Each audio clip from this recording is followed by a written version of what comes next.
Gentlemen, let us all welcome with a big round of applause the Honorable Ave A. Sorbito Alba.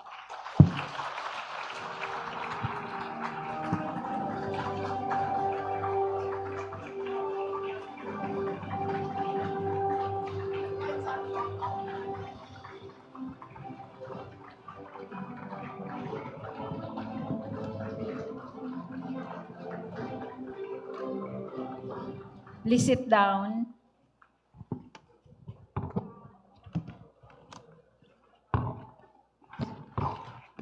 Thank you. This will not... Thank you, Howard. Nandito ako ngayon dahil kay Howard. Sabi niya, Judge, pwede ka bang pupunta ka sa Legazpi sa Saturday? Sabi ko, yap. Thank you. Matagal na kami ni Howard magkaibigan.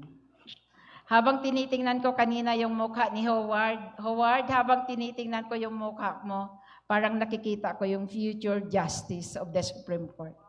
Amen. Esteemed faculty, honored guests, your honors, mga kasamahan ko sa Legazpi, distinguished members of the legal profession, and most importantly, our 9 successful lawyers of the Bicol University College of Law, proud parents, loved ones, at yung mga dati kong kasamahan na nandito ngayon, good evening. A warm and heartfelt congratulations to you all. Tonight, we gather to celebrate a momentous milestone, not just for you, our new attorneys, but for your families, mentors, and the entire legal community. The theme of tonight's celebration, Yugto Towards Forging a Legal Legacy Through Humble Steps, speaks of a profound truth in our profession. Every great legal legacy begins with a small, humble steps. Steps you have already taken with perseverance, sacrifice, and unwavering commitment to justice. Allow me to share a brief glimpse into my own journey. Like many of you, I started as a law student filled with both ambition and self-doubt. There were long nights, countless readings, and moments when I questioned whether I had chosen the right path. But through the guidance of my professors, to mention a few, our Honorable Judge Cabredo, who was my first-year College of Law professor, the support of my peers, and the enduring inspiration of my family, I found my footing. Each challenge, each case I studied, and each lesson I learned shaped me. Not just into a lawyer, but into the person standing before you tonight. One of the most valuable lessons I carried from law school to the bench is the importance of empathy. The law, at its core, is about people. Behind every case, every motion, and every argument lies a human story. One of struggle, of conflict, of hope. I was fortunate to have professors who not only honed my legal reasoning, but also taught me the significance of understanding the people we serve. To the faculty here tonight, Your Honors, you are not just imparting legal knowledge, you are shaping the character and conscience of future lawyers. And to our new attorneys, may you always remember that legal brilliance must be coupled with compassion. It is empathy that transforms a mere practitioner of law into a true advocate of justice. As you stand on the threshold of your legal careers, you must decide not just what area of law to specialize in, but also what kind of legal professional you want to become. Your choice will shape the cases you take, the people you serve, and the impact you leave behind. A legal career is not just about choosing an area of law. It is about selecting a profession that aligns with your values and ambitions. Consider the different career paths available to you. We have in-house counsel for government agencies and NGOs. We need lawyers who can ensure that policies align with the law, defend government actions, and work towards effective governance. We have prosecutors and public defenders. We also need more prosecutors and public defenders nowadays. Prosecutors ensure that those who violate the law are held accountable, while public defenders, they are now the Public Attorney's Office, safeguard the right to a fair trial for those who cannot afford legal representation. A cause dear to my heart is in the realm of family law and guaranteeing that victims of domestic violence and child abuse are properly represented and protected. It is with a heavy heart that I say that child abuse often stems from within the family itself. And we need prosecutors and public defenders who can protect children and vulnerable people when the people obliged to care for them and look after their rights refuse to do so. Private practice. I also understand if some of you may choose to go to private practice. It is, after all, a source of glamour and prestige that your Netflix series and television show tap into to convince you to take up law. Private practitioners represent individuals and businesses, helping them navigate contracts, disputes, and regulatory compliance. Do note that running a private practice is running a business. Clients are not guaranteed. Opportunities are many, but are not always consistent. It is also a practice that aids the law. It should not be an excuse to undermine it.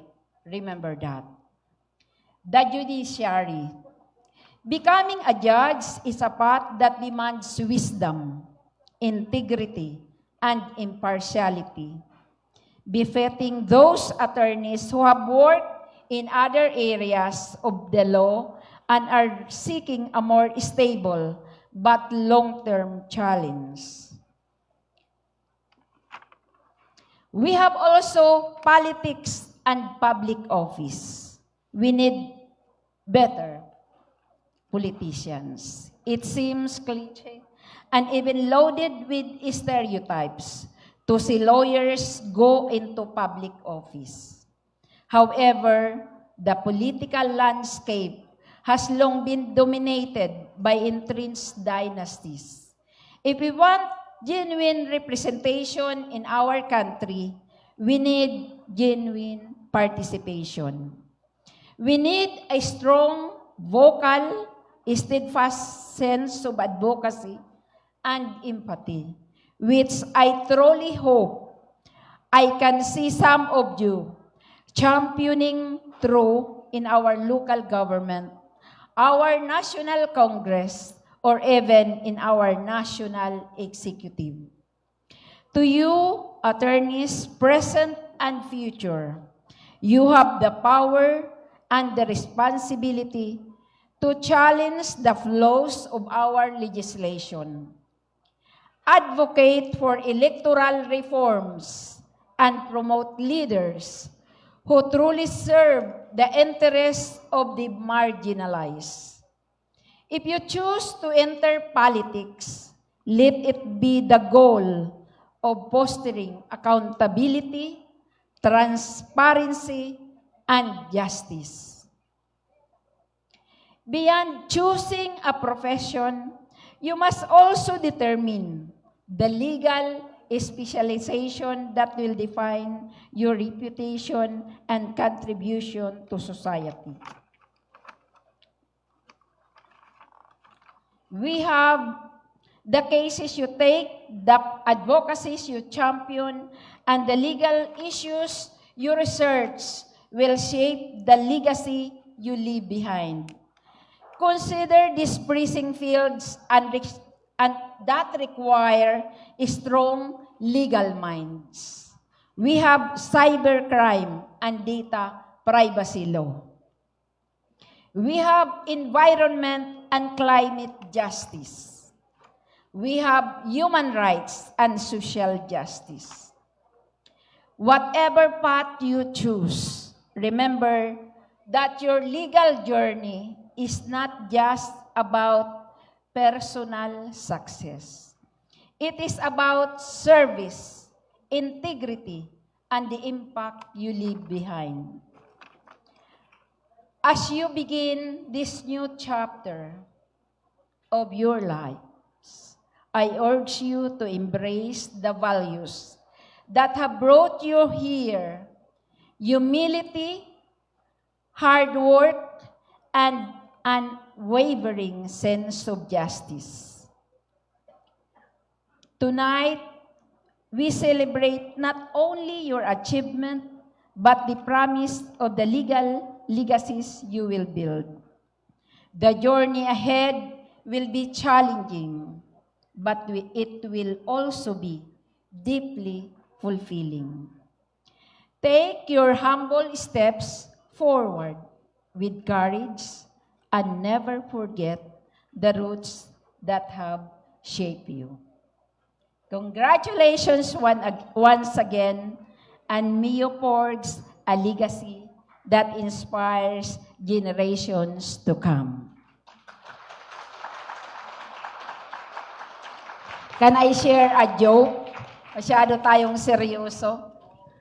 Applause in the beginning is a sign of inspiration. In the middle is a sign of hope. And at the end is a sign of charity. So please do not give me an applause, otherwise I would consider that as a sign of charity.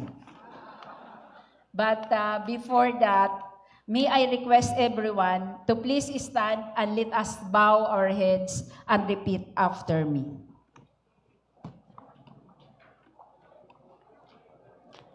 Lord, help us to remember that we will pass only this world but once. Any good thing, therefore, that we can do, or any kindness that we can show, Let we do it now.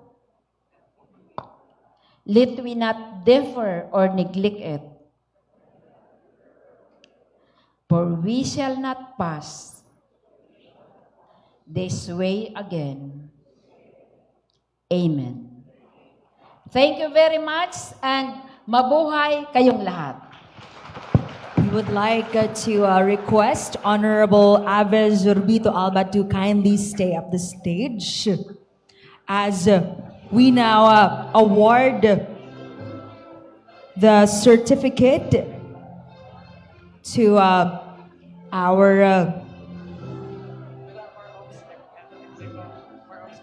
with our bar ops and execom. We would like to call in to join us up the stage Mr. Howard Duanqui, Miss Evita Santiago, together with Marius Dave Rodriguez and Attorney Joseph Bartolata, the Dean of Bicol University College of Law.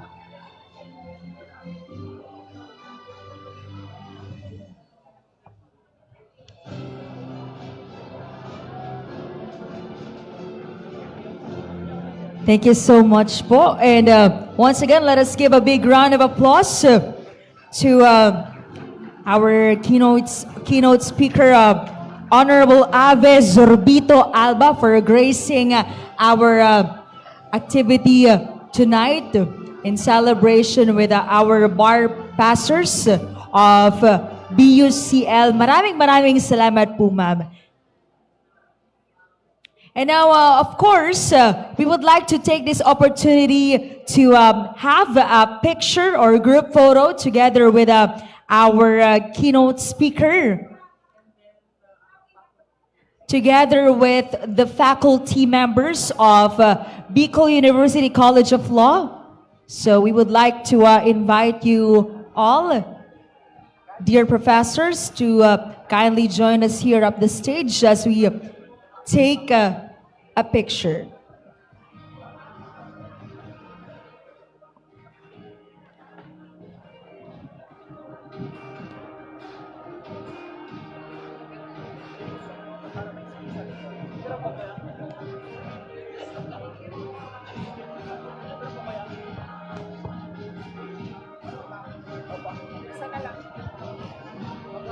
Again, we are inviting our dear professors to join our keynote speaker of the stage as we take a picture, a photo opportunity with her.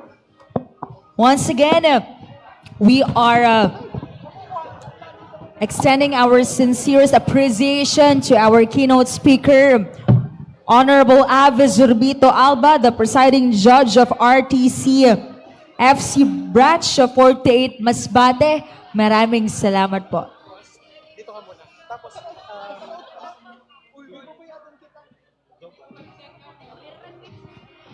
Of course, after our dear professors, please be on standby.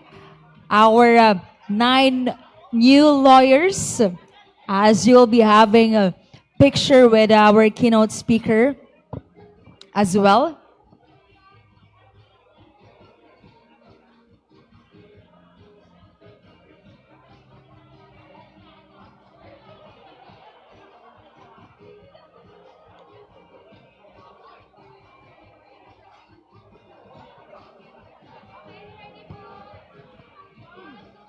Again, it's a very pleasant evening here at the Concourse Convention Center Function Hall for the second testimonial and Thanksgiving dinner of Bicol University College of Law.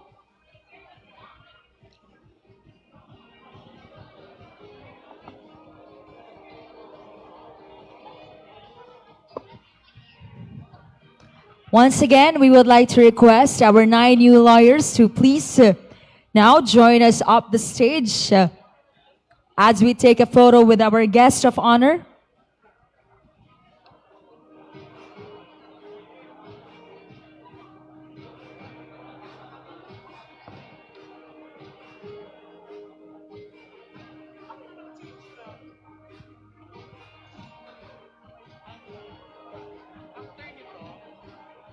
Tatawagin for table.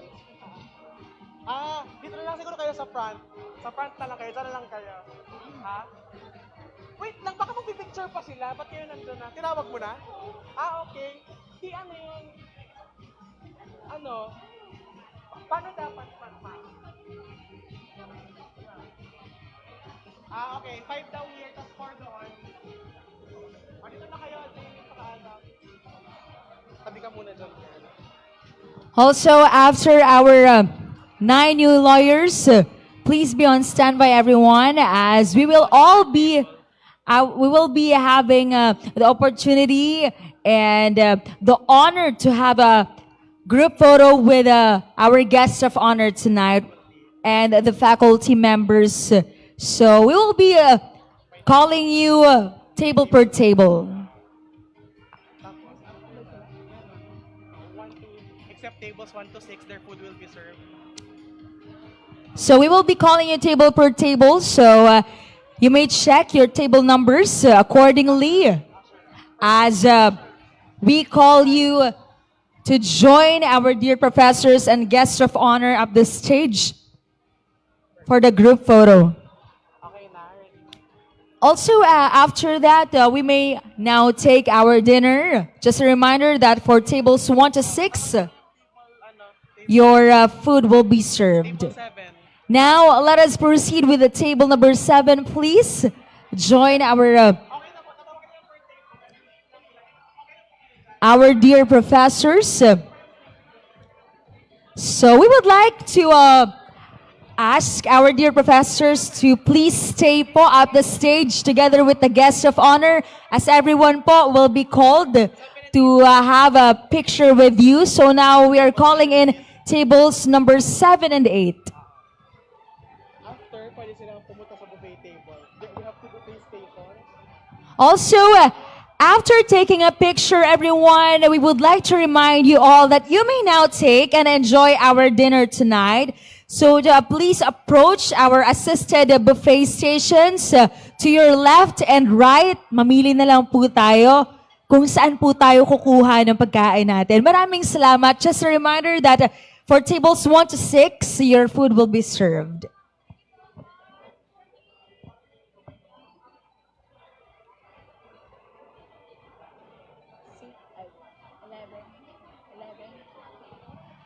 Now, would like to call in table number 11, please. Ano ba? 11 what? 11. Kayo? Wag na kayo? Okay. Anong table kayo? 12. Table number 11 ba yun? Ayun, table number 11. Dali na. Gutom na sila. Sama ako dyan, mga pioneers yan eh. Sama na ako sa inyo.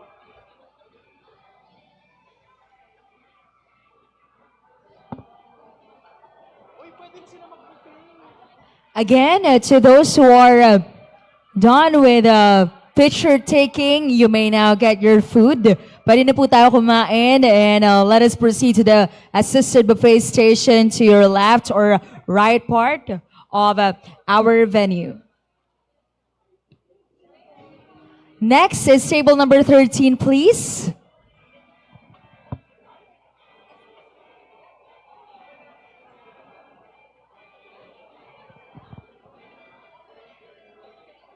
Again, table number 13.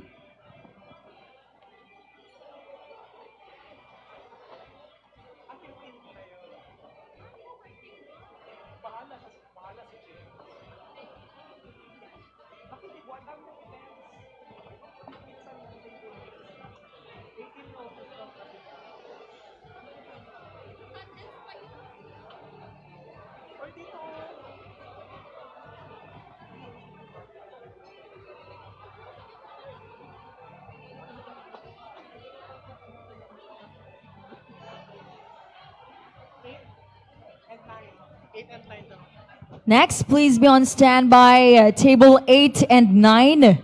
You will be called next.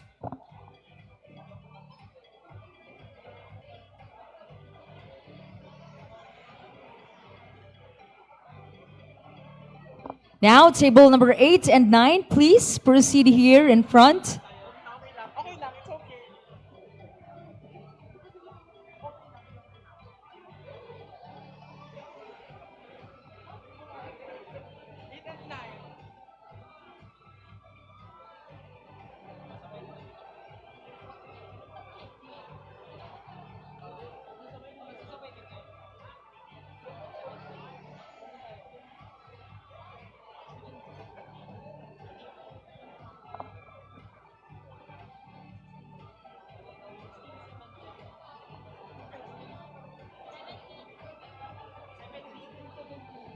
Next will be at table number 17.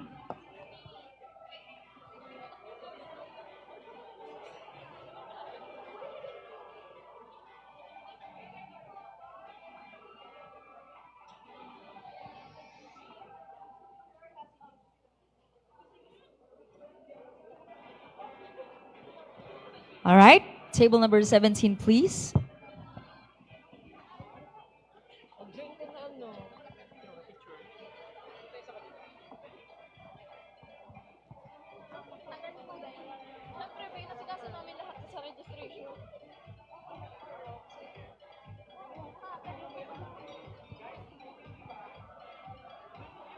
Sabihin mo na our mobile bar is also open now to serve cocktails and mocktails. Also, good news to everyone because our mobile bar is now open. You may get your drinks, cocktails, or mocktails located at the back part of the function hall tonight. Again, our mobile bar is now open. You may get your drinks at the back part of our venue tonight.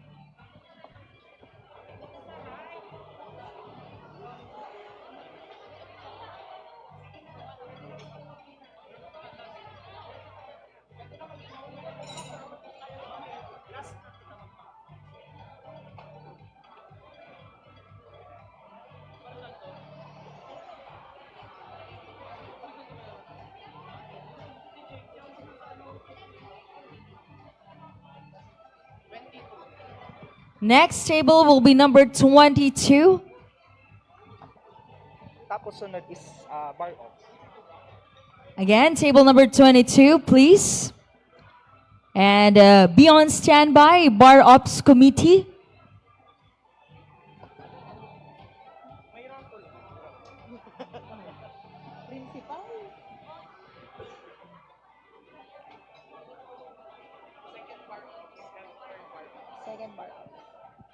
Please be on standby, second Bar Ops, to be followed by the third Bar Ops Committee.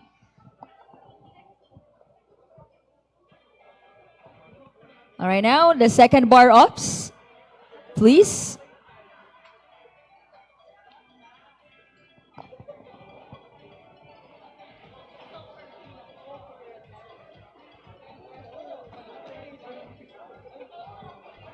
Again, the second Bar Ops, please. And the third Bar Ops, please be on standby.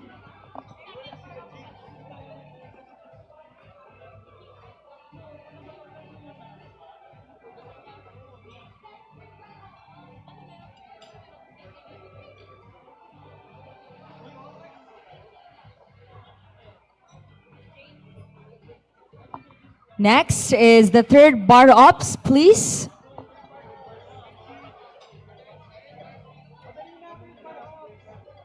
Again, the third Bar Ops.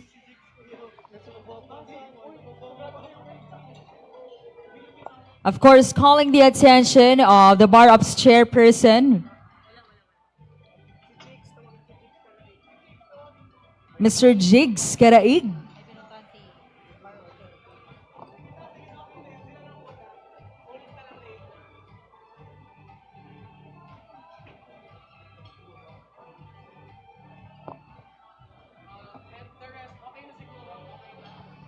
There you go. Thank you so much, everyone. Also, thank you so much to our dear professors and to our guest of honor. Dinner is served on your Maraming salamat po once again, Honorable Ave Sorbito Alba. Maraming salamat po for gracing our second testimonial and Thanksgiving dinner of Bicol University College of Law. Maraming salamat po. Now, dinner is being served.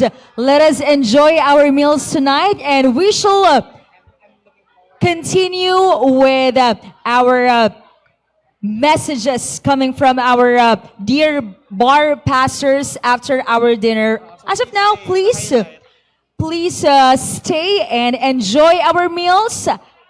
And I'll see you again later. Bon appetit.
All right, so while we are enjoying our dinner tonight, let's get ready to be serenaded by the angelic voice of our very own Bio Wenyo. Of course, the contender, former contender of Tawag ng Tanghalan and The Voice Generations. Ladies and gentlemen, let's give a big round of applause to Mr. James Regan Jacob.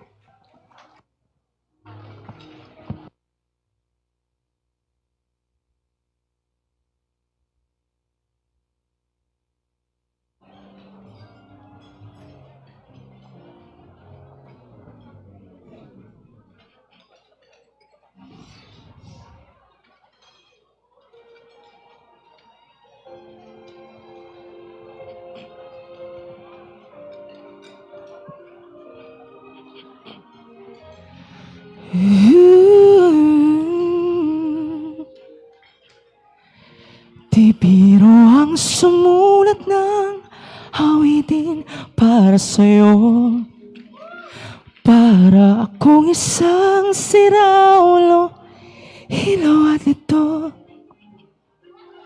Sa akin pang mina ng piano, tekalado'y pilit nilaro. Baka sakaling merong tono, bigla na lang umaspong. Tungkol sa naman kayang awitin para sa'yo. Di biro ang gawing sukat, ang titik sa tono. 10 man aking diksyonaryo, kung ang tugma'y di wasto. Basta't isiping di magbabago, damdamin ko sa'yo. Araw-gabi, nasa isip ka, napapanaginip ka. Kahit saan magpunta, araw-gabi, nalalasing sa tuwa. Kapag kapiling ka, araw-gabi tayong dalawa.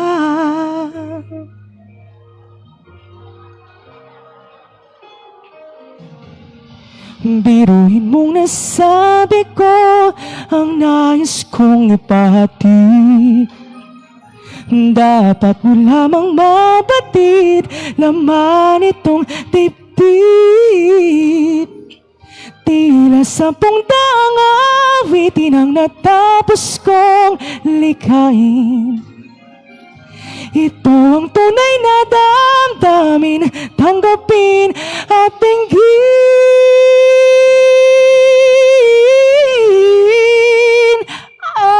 Araw-gabi, nasa isip ka, napapanaginip ka. Kahit saan magpunta, araw-gabi, nalalasing sa tuwa. Kapag kapiling ka, araw-gabi tayong dalawa. Araw-gabi tayong dalawa.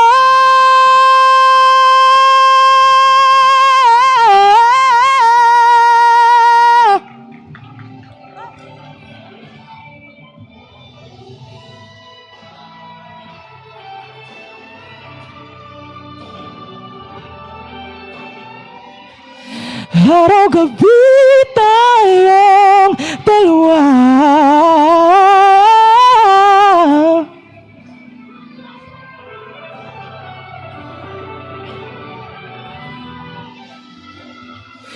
Araw-gabi,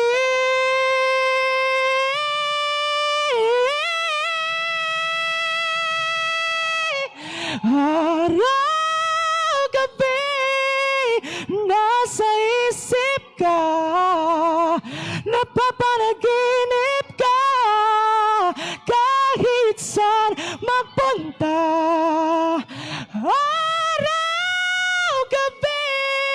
nalalasing sa tuwa kapag kapiling ka. Araw-gabi tayong dalawa.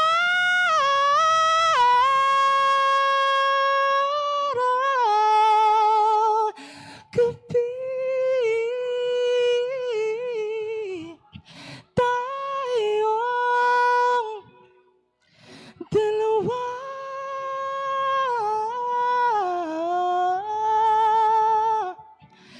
Araw-gabi tayong dalawa.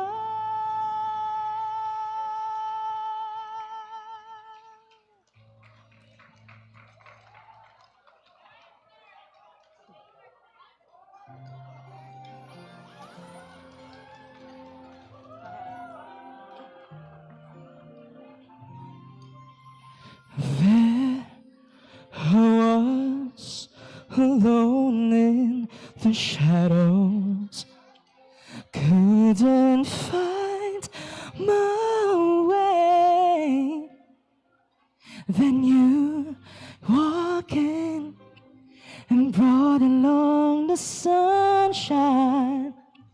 Now you're here to stay, and you make me shine, shine like the stars in the heavens. Shine, shine, you keep me shining through. Shine, shine, with the light that you've given. It's true. I'm shining on all because of you. Like a ray of light coming through the night, bright as the sun in the sky. See how I shine, shine like the stars in the heavens. Shine, shine, you keep me shining through. Shine, shine, with the light that you've given. It's true. I'm shining on all because of you.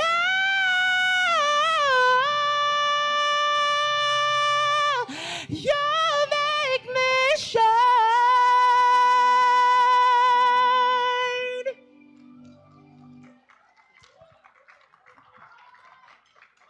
Parang naging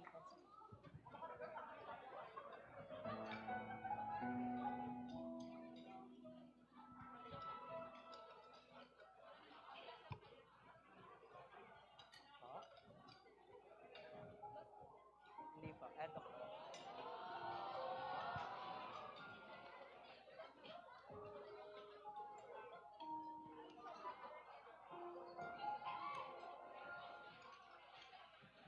I'm trying to hold my breath, let it stay this way.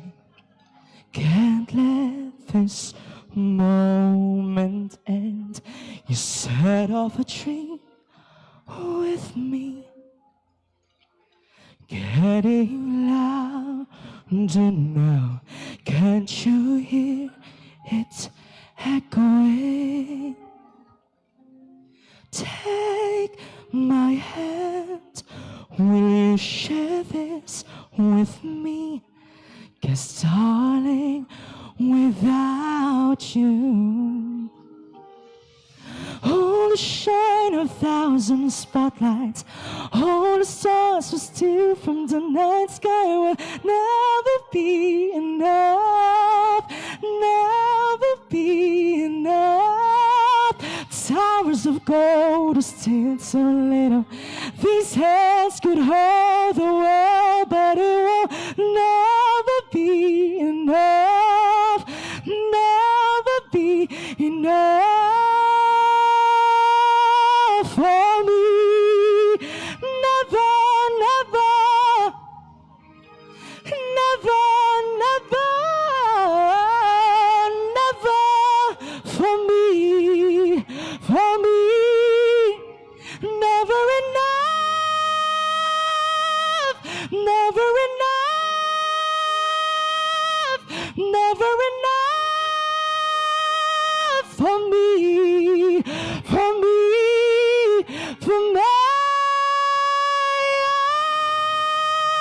all the shine of a thousand spotlights, all the stars to steal from tonight's sky will never be enough, never be enough.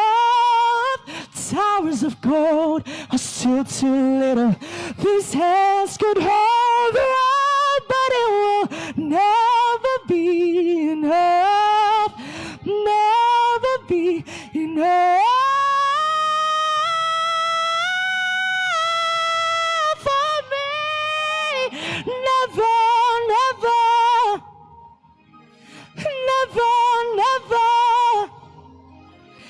never for me, for me.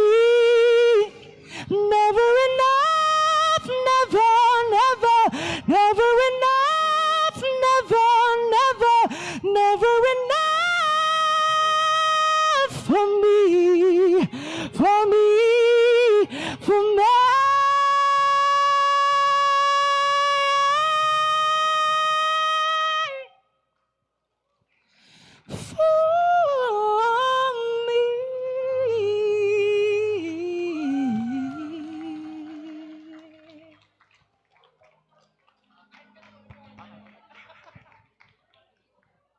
There you have it once again. That was James Reagan Jacob. Palakpakan naman po natin.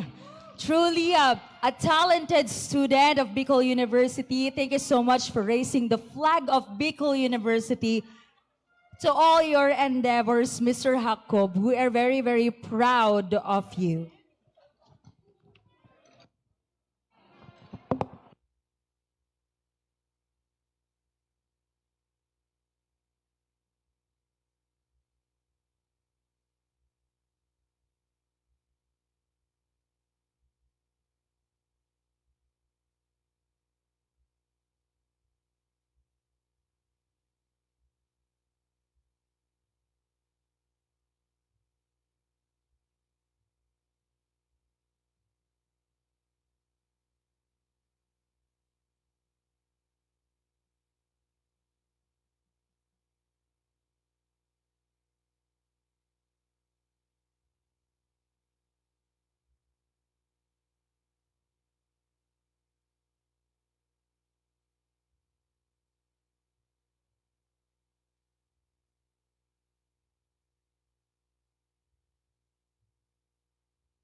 There you go. We hope that you enjoyed our meals tonight. Na masarap po ba yung pagkain? Did you like the food? Or parang hindi pa tayo busog ah? Busog na po ba yung lahat? There you go. It's so nice that you to hear that you love the food.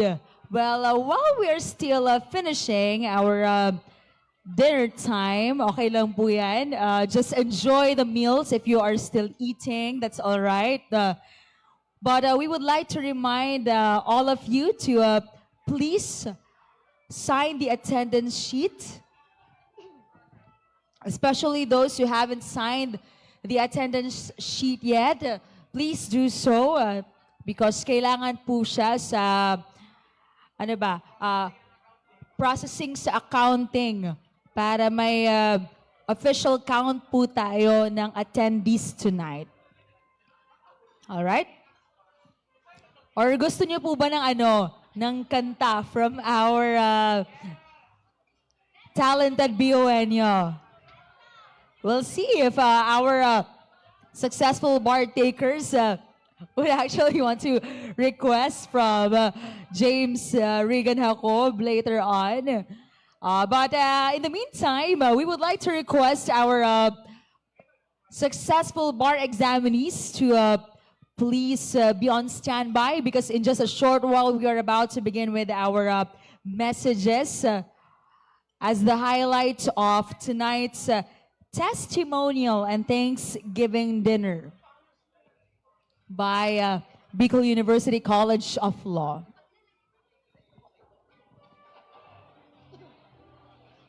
Also, we are requesting everyone, to our attendees, to please don't go yet. Wala po munang uuwi because we shall hear and listen. Yes, we shall hear and listen to each one of our bar examinees as they share their journey towards their success, and let us be inspired by their unique stories.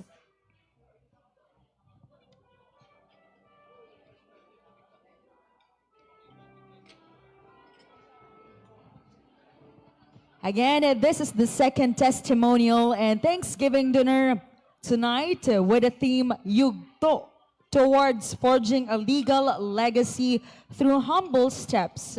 Of course, by Bicol University College of Law. And now, I believe that our Bar Operations Commission is now preparing the stage for the second part of our program this evening.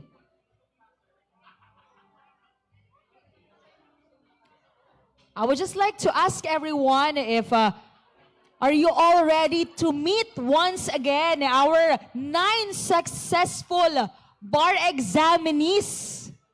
Excited po ba kayo to hear their stories?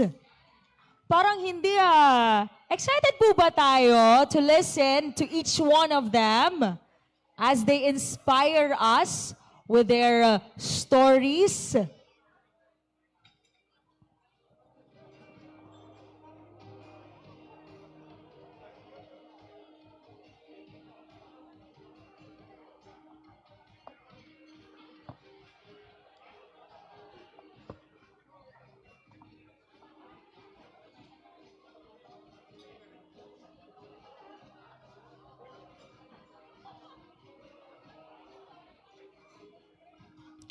Also, while we are now preparing the stage for the next part of our program,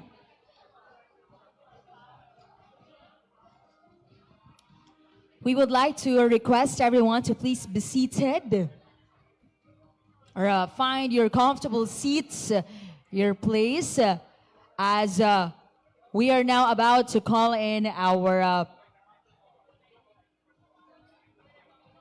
lawyers to give their testimonies.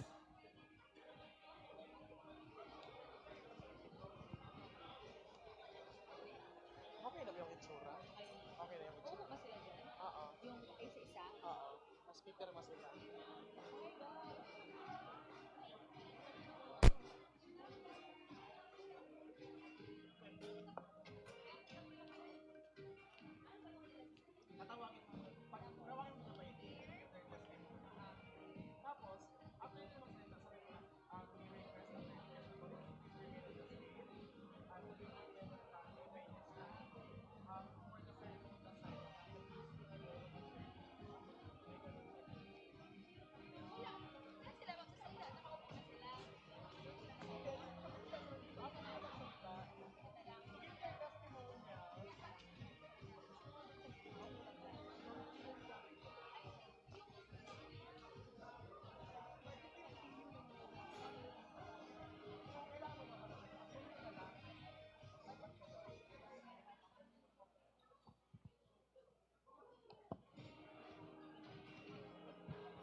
There you go. I believe, or we believe everyone's settled now and we are ready to listen.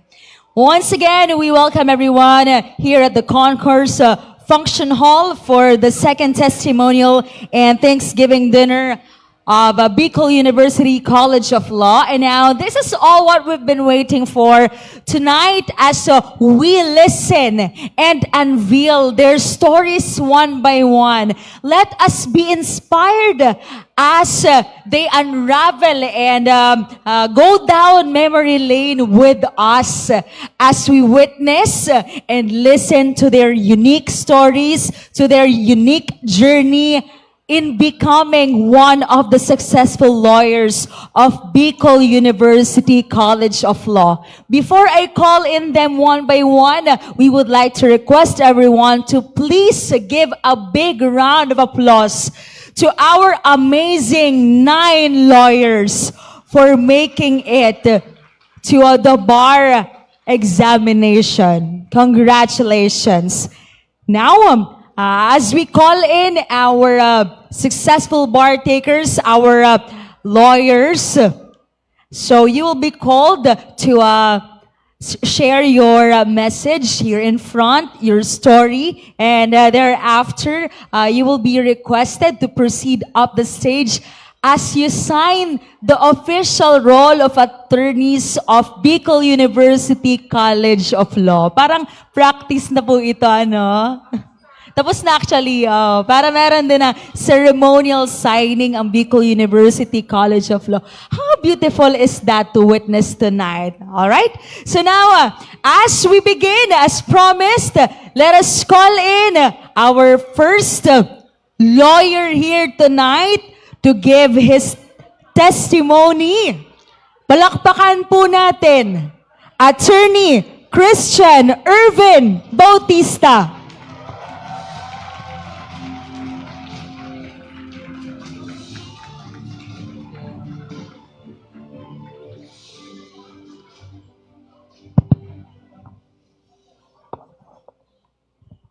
Ayan. Para akong mangangampanya dito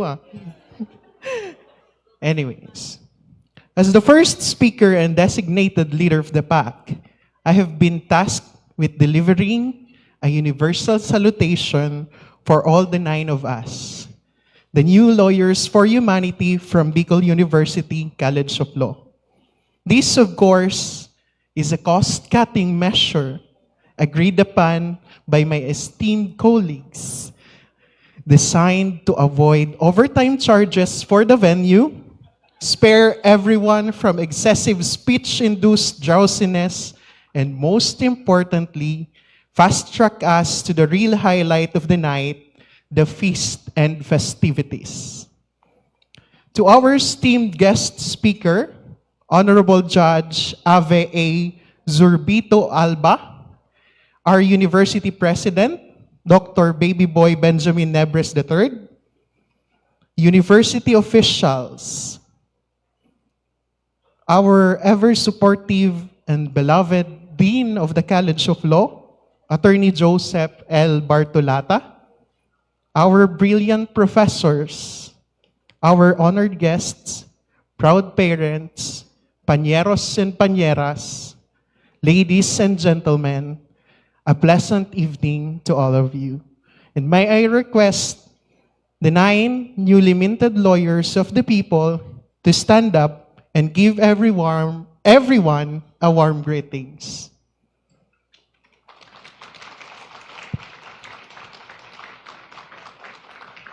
And with that, ladies and gentlemen, is our universal salutation. Thank you, pañeros and pañeras. Diyos ko, bakit nyo ako pinabayaan? Many of us are familiar with these words. My God, why have you forsaken me? This phrase is one of the 7 last words of our Lord Jesus Christ as He bore the cross, a cry of agony and abandonment in His moment of suffering.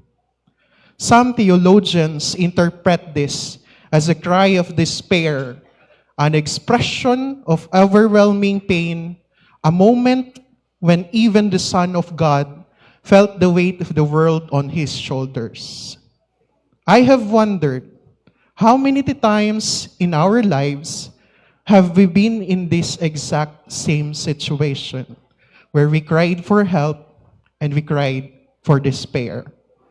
And let's be honest, every law student and every one of us who took the bar examinations has uttered the same words at least once or maybe 1,000 times during our journey. From the moment we first stepped into law school, we knew we had signed up for something that would test not just our intellect, but our patience, our resilience, and quite frankly, our sanity. Walking into class felt like stepping into a battlefield, making the sign of the cross at the doorstep and whispering, Diyos ko po, eto na naman tayo. We all know the trauma that comes with law school. The sleepless nights spent dissecting cases that seem to go on forever, the terror of cold recitations, where you either shine like a legal prodigy or freeze like a hot dog in the freezer. And the countless moments of self-doubt when we questioned if we were truly meant to walk this path. Law school was not just an academic journey. It was a test of character. It was about facing living dragons, breathing fire inside our classrooms.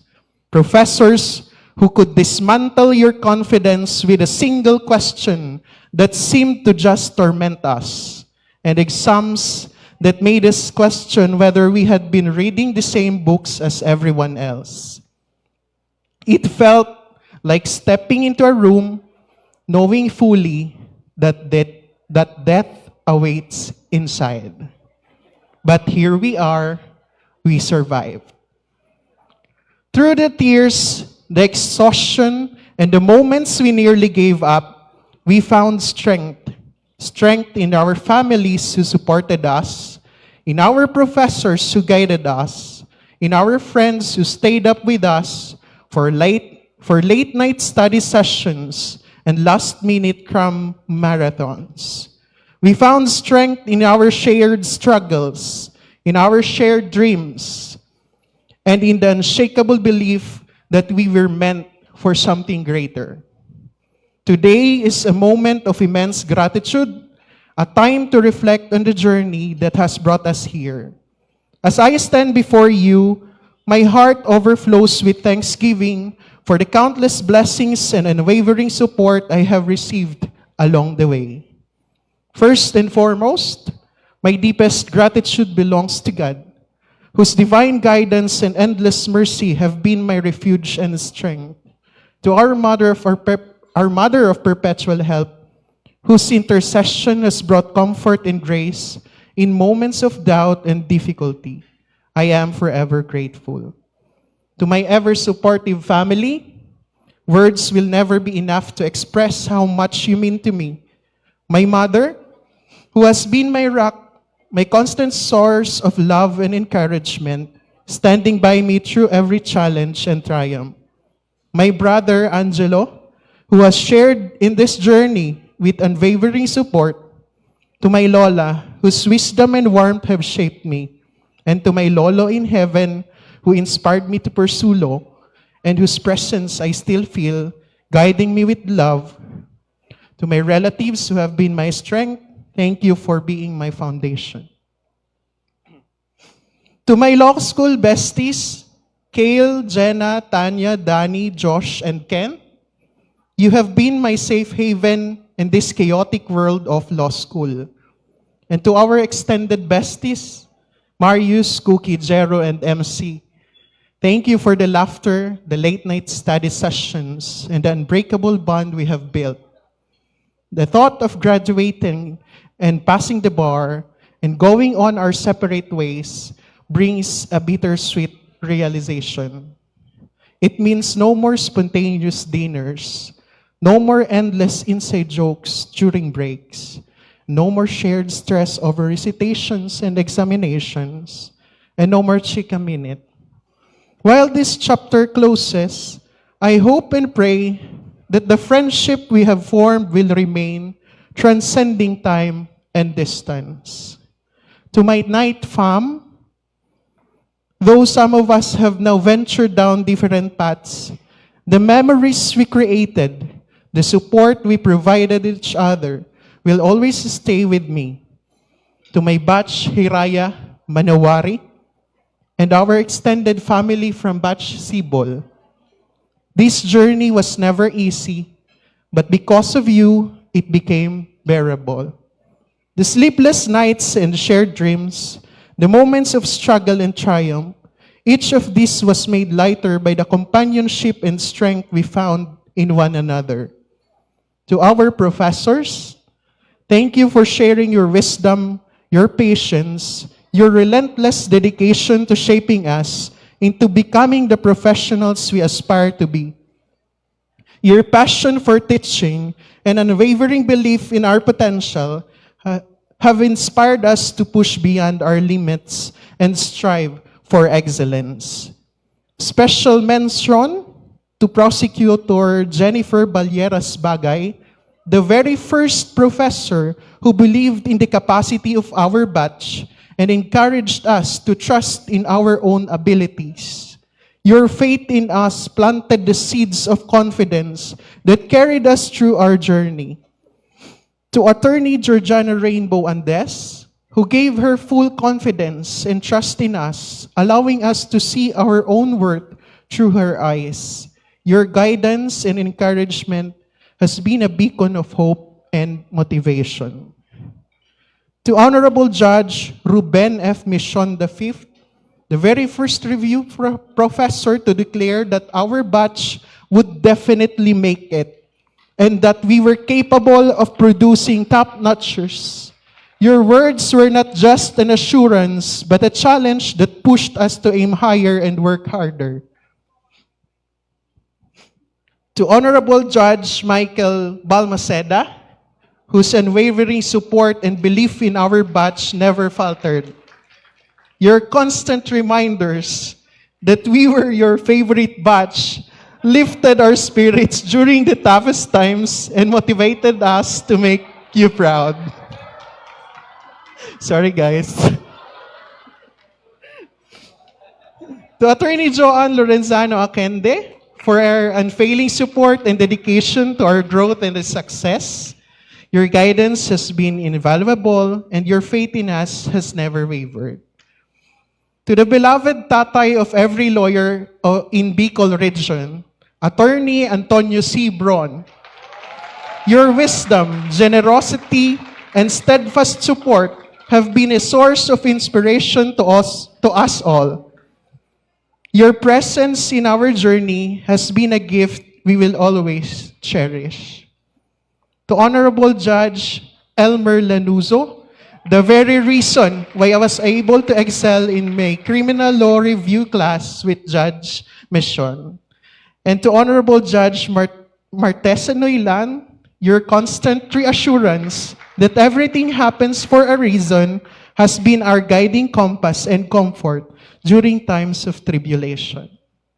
And of course, last but not certainly the least, to our esteemed Dean, Attorney Joseph L. Bartolata, who was hands-on in ensuring that we received every form of support we needed.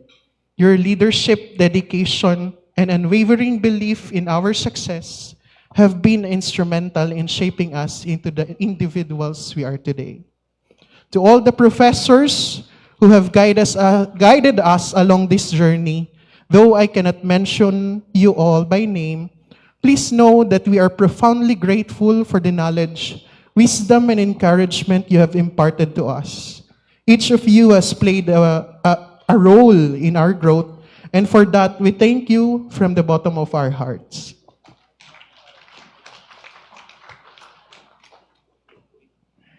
A heartfelt thank you also to the Second Bar Operations Commission, led by its chairperson, Marius Rodriguez, and Wala si Marius. And the Vice Chairperson, Kuya Howard Tuangki. Thank you very much. And to the committee heads, Evita, Diana, Jessa, Angeline, Pierre, Jenna, Cyrene, Ramzel, and the members of the commission who played a crucial role in ensuring the success of our partakers. Your dedication and hard work and excellence have not only exceeded our expectations, but have also set an incredibly high standard for those who will follow your footsteps. To the third Student Council, headed by Earl Vincent Vista, and the fourth Student Council, led by J.C. Liwanag, and the third Bar Operations Commission, headed by James Indaya, thank you for your unwavering commitment and service. To my bar buddy, Omar, bar buddies of other barbets, and myself appointed bar buddies, Jenna and Jessa, and all the volunteers who gave their time and energy selflessly. To every individual who made even the smallest effort to support us, and to everyone who has been part of the Bicol University College of Law community, thank you. Your kindness, generosity, and belief in us have made a profound difference in our journey. From the bottom of my heart, thank you very much. Going back to the words I wish to give emphasis earlier, some theologians claim that the quote, my Lord, why have you forsaken me?"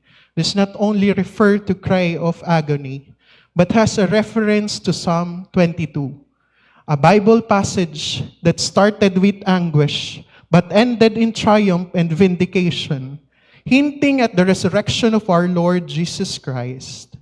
Just like Psalm 22, our journey may have begun in struggles, but it ended in triumph. The suffering was real, but so is the victory. Tonight is not just a celebration of passing the bar exams or surviving the horrors of the Socratic method. It is a testament to our perseverance, our resilience, and to the fire that burns within us, a fire that will guide us as we step into the real world, ready to fight for justice, for truth, and for the people who need us the most. To those who may not have reached this milestone yet, those who faced setbacks, those who are still on their journey, and those who may have encountered delays, please remember that this is not the end. Your story is still being written, and success is not defined by one moment, but by perseverance and resilience. Keep going, keep striving, and know that you are not alone. We believe in you, and your time will come. To my fellow new lawyers, let us carry this moment forward. Let us remember not just the struggles but the triumphs, not just the hardships but the lessons, because from this day on, we are no longer just students of law. We are warriors for justice, defenders of the rule of law, and above all, we are now the voices of those who cannot speak for themselves. Tonight, let's celebrate because our Diyos ko, bakit niyo ako pinabayaan has now finally turned to Diyos ko, salamat at hindi niyo ako pinabayaan. Thank you very much, and once again, good evening. There you go. That's the testimony of Attorney Christian Erwin Bautista. Congratulations po. And now we would like to request Attorney Bautista to please join with his family po up the stage as he signed the role of attorneys of Bicol University College of Law.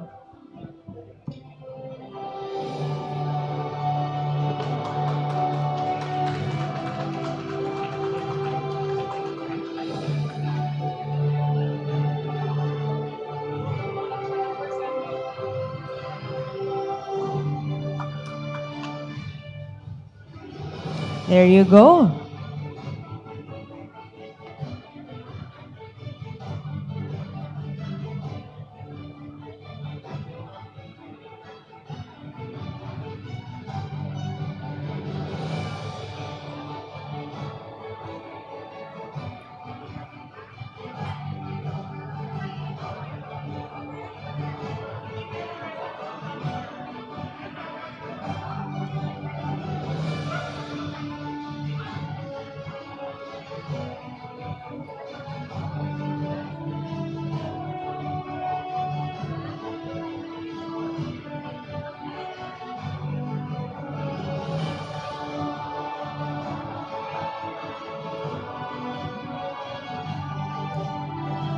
There you go again. Congratulations for passing the bar, Attorney Bautista. Palakpakan po natin. Mas malakas pa po dyan. We are very, very happy for your success. And thank you for sharing your journey with BUCL family.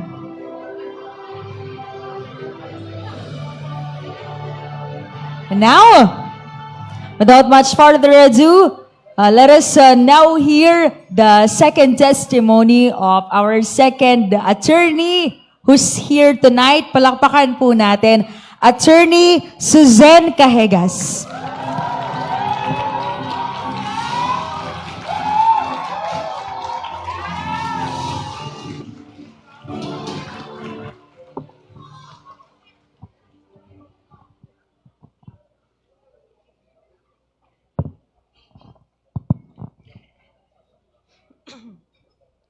To our guest of honor, Honorable Avi Zorbito Alba, a fellow Masbatenya, our beloved Dean of BUCL, Attorney Joseph L. Bartolata, to the university officials, to our brilliant law professors, your honors, attorneys, to my fellow bar passers, to my beloved friends and family, to the proud parents and loved ones, law students, guests, a pleasant evening.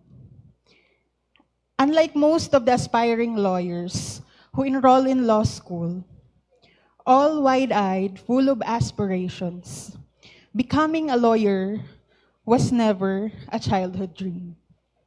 It was a path I chose to take, a bold decision that I courageously made. The years leading up to me going to law school were hard. I lost several important people in my life.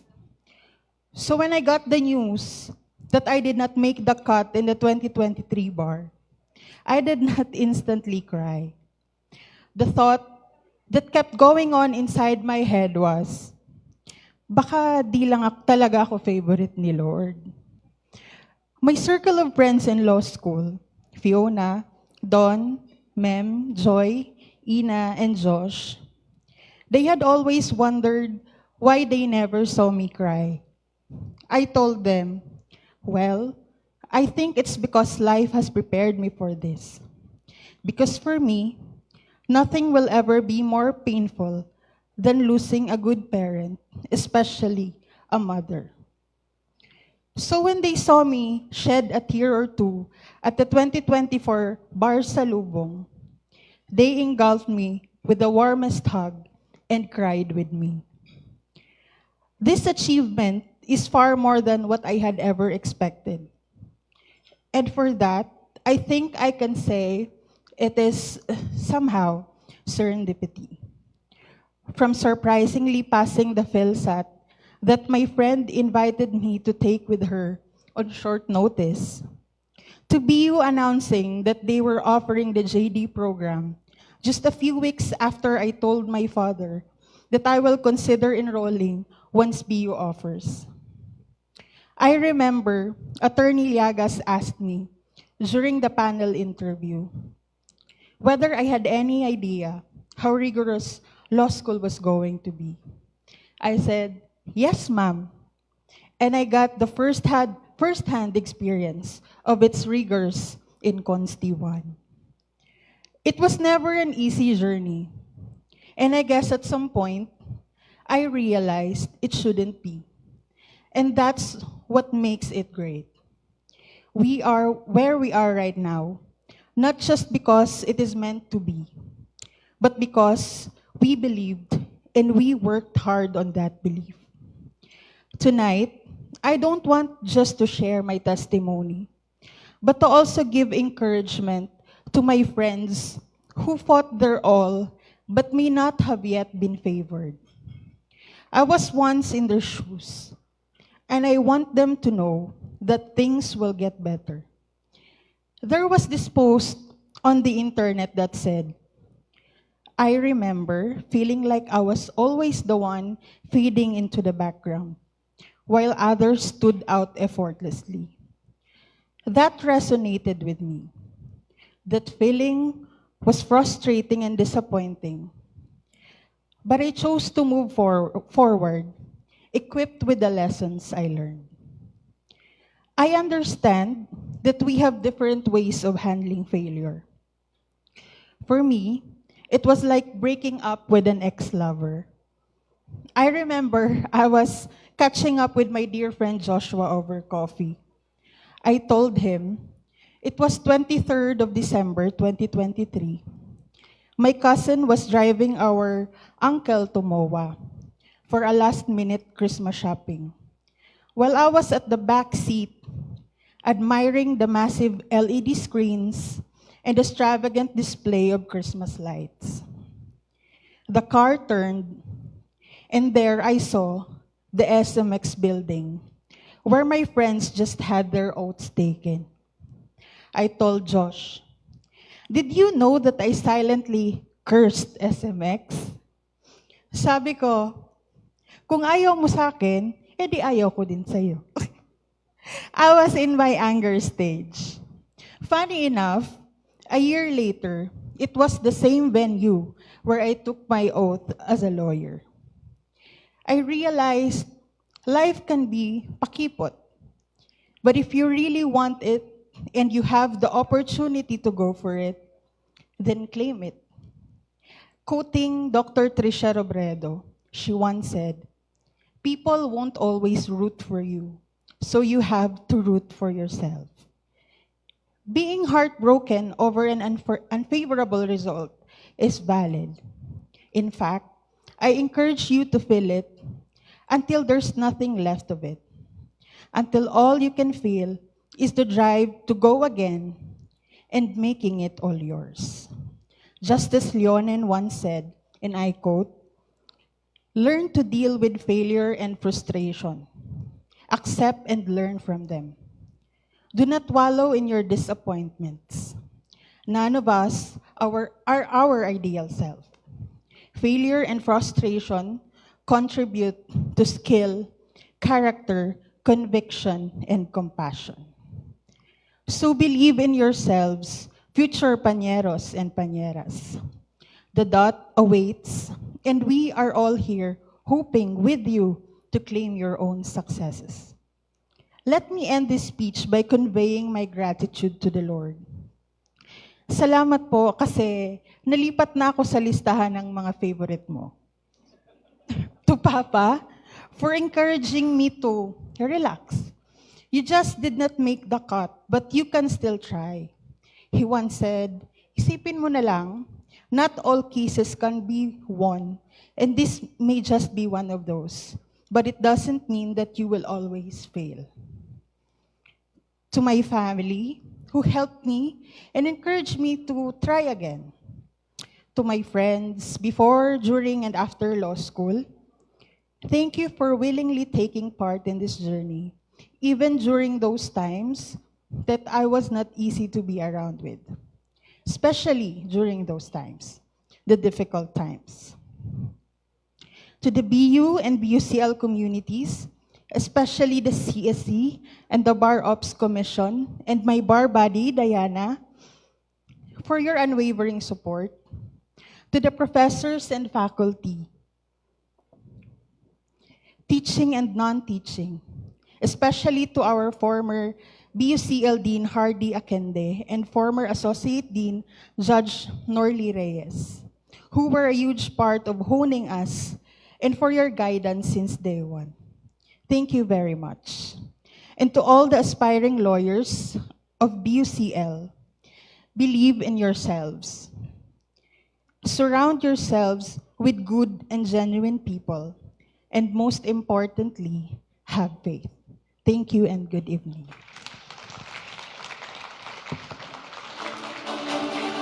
All right, so we heard the story of Attorney Suzanne Cahegas. Now, Attorney Suzanne, akyat po tayo sa stage with your family as you sign the roll of attorneys of Bicol University. College of Law.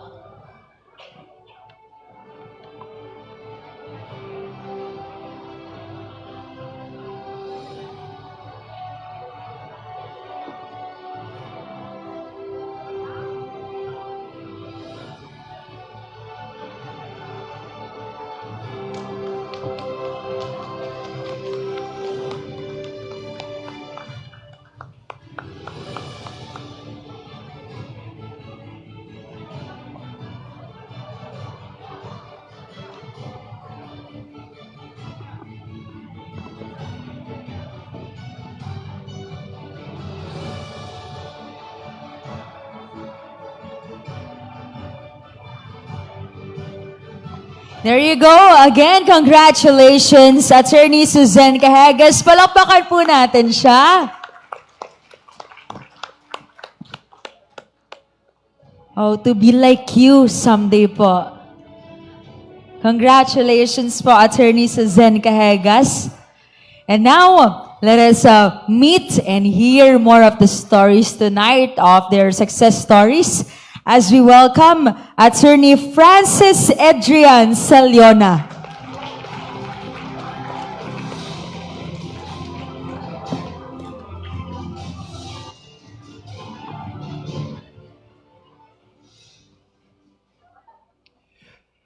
Good evening, everyone. Nakakakaba pala dito. I am Francis Adrian Saliona, and as much as I know, this is a huge privilege to stand here in front of you. I still can't believe that I made it. To be honest, I was not an honor student back in elementary and in high school. In fact, nasa bottom 5 pa nga ako. I barely flipped through the pages of my books because I was too focused on playing. But despite that, I survived high school and made it. I also had no idea what program to pursue in college. I just followed my mother's discretion and chose accountancy at Bicol University. It was really difficult to be a BSA student, especially for someone like me who barely survived high school na palaging laro lang talaga. It was difficult to maintain, let alone attain a grade of 85. I remember, lagi akong uma-absent sa law subjects ko nung BSA pa ako. Kasi natatakot ako sa index card na nadala-dala ng prof ko. But then again, I survived college and made it. I originally planned to take the CPA board examination right after graduation. But then, the pandemic happened. Ika nga, when one door closes, another opens. And for me, that was law school. My family and I believed that this path was meant for me. We faced legal problems, mostly about sa lupa. We moved to 10 different residences before settling into a permanent one. But we were blessed to have people who helped us. One of them was a judge who gave us legal advice. I realized that it's really difficult na wala talagang alam sa batas. People would take advantage of you just because they have the means to do so. It was also funny to say that may naghula kay mama na magkakaroon daw siya ng anak na doktor at abogado. Luckily, si ate naging doktor na, and ngayon ako naman abogado.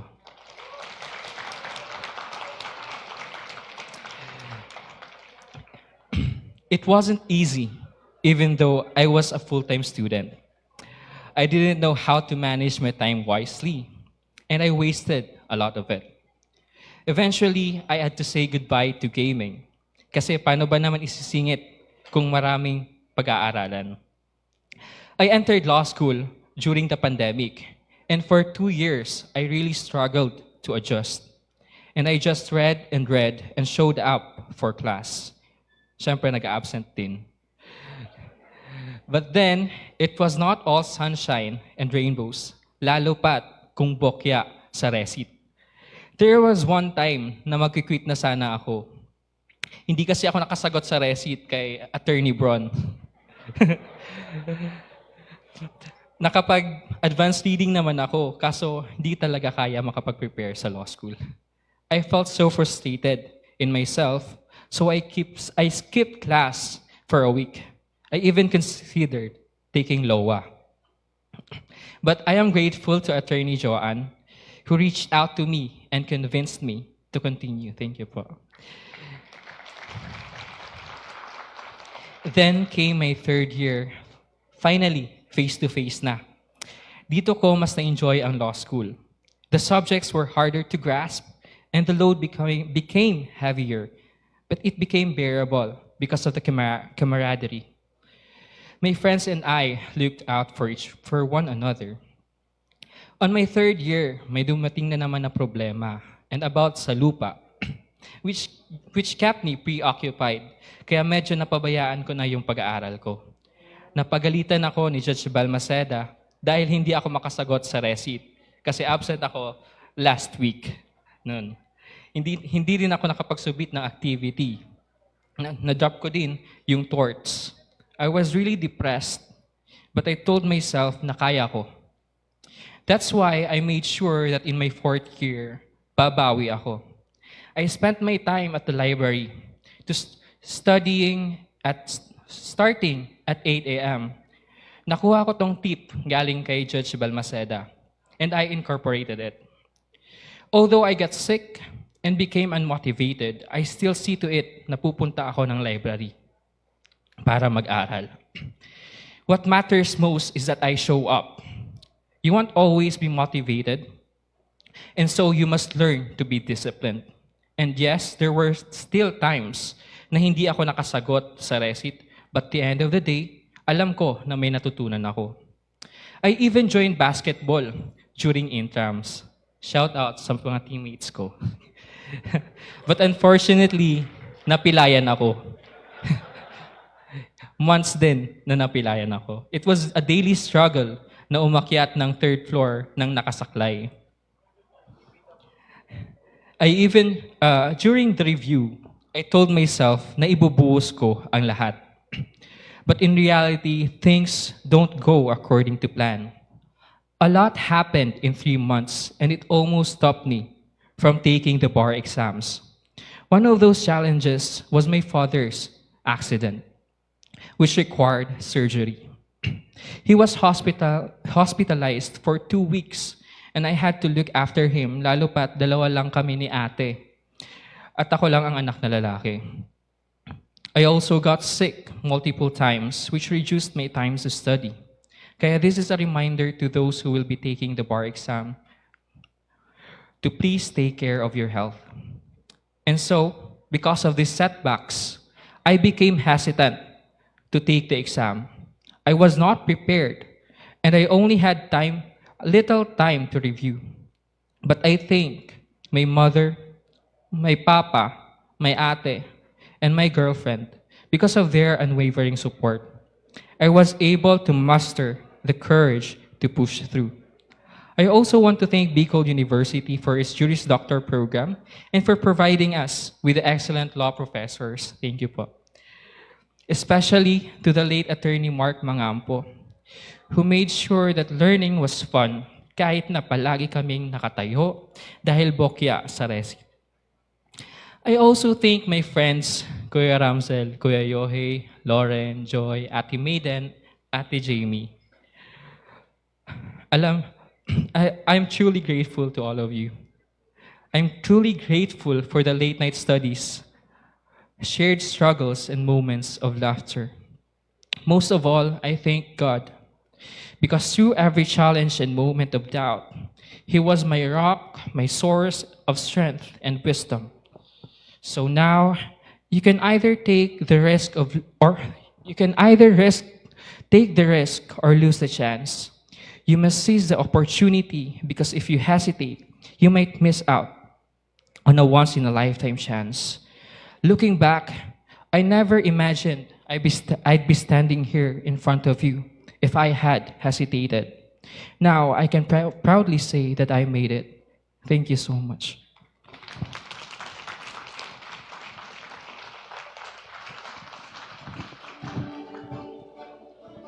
Thank you, Attorney Adrian Saliona. Now, he's about to sign the role of attorneys of BU College of Law.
Sunod kay Jamie. Bigay nyo kay Jamie. Sa susunod. Again, congratulations, Attorney Francis Adrian Saliona, and thank you for inspiring us.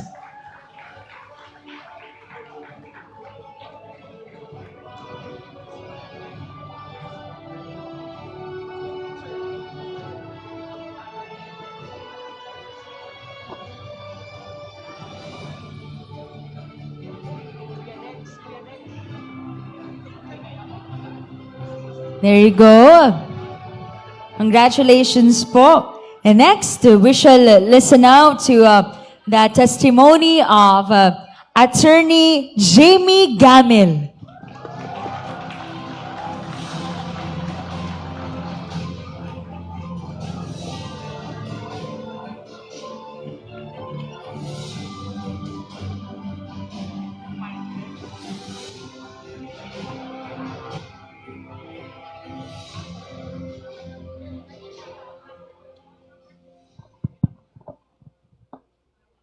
May video na.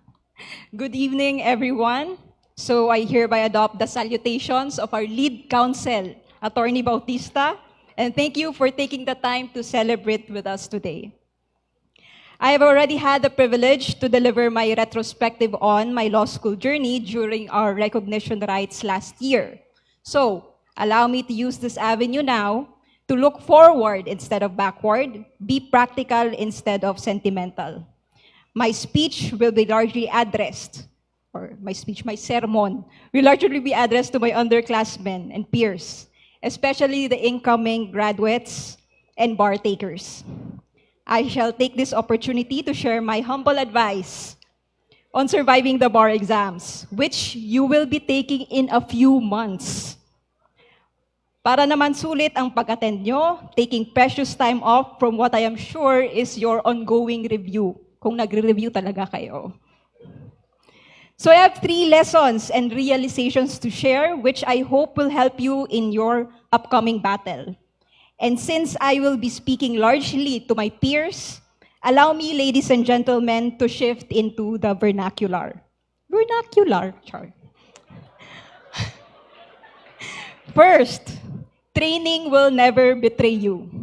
I first heard this phrase from a K-pop idol, si Tiffany from Girls' Generation. Kabatch namin siya. Obviously, in the context of dancing, but I find this advice works for any arduous task. If you find a task difficult or impossible, just keep practicing it until it becomes almost muscle memory.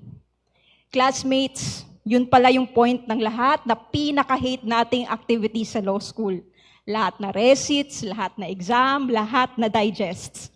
These are all active learning strategies meant to train us to answer legal questions clearly, responsively, concisely, precisely, quickly, which is what you need for the bar. In my experience, yung mga na-apply kong learning sa batas, kahit sa classroom lang, yun ang naging stock knowledge ko at therefore bala sa bar. Kesa sa kung anong natutunan ko passively sa review center o review lecturers na frankly, yung learning is very easy come, very easy go. Pag di na test, nalilimutan ko rin agad. So this is gonna sound insane, but learn to embrace the recits, the quizzes, the exams, the papers, the reports, the digests, even moot court. Face these challenges down eagerly hanggang second nature na sila sa inyo, hanggang desensitized na kayo sa kaba. During the bar, recit at quizzes ni Attorney George, ni Judge Balmaceda, ni Judge Lanuso, Judge Herona, ni Judge Michon, ni Attorney Llagas, ni Attorney Bron, ni Attorney Laceda, at Attorney Ani yung literally nagpa-flashback sa utak ko. Basically, the more na natrauma ko sa recit at exam sa BUCL, the more naging stock knowledge siya. Take the opportunities now to simulate answering the bar exams para masanay na kayo. And to train yung stress and time management nyo. Remember, buong araw kayo sasagot ng legal questions for 3 days at with only 2 days in between each day. At may time limit pa ang pagsagot. Nahirapan ako after graduation kasi wala nang regular practice or application ng mga binabasa ko. I realized yung stamina ko, pang half-day exam lang, tapos for more, night shift pa ang utak ko. Kasi yun yung kinasanayan natin. Ang dami ko pa kailangan i-adjust sa sarili ko with only 2 or 3 months left before the bar. Kaya kayo, simulan nyo na gawin na paunti-unti yun bago pa man kayo mag-graduate.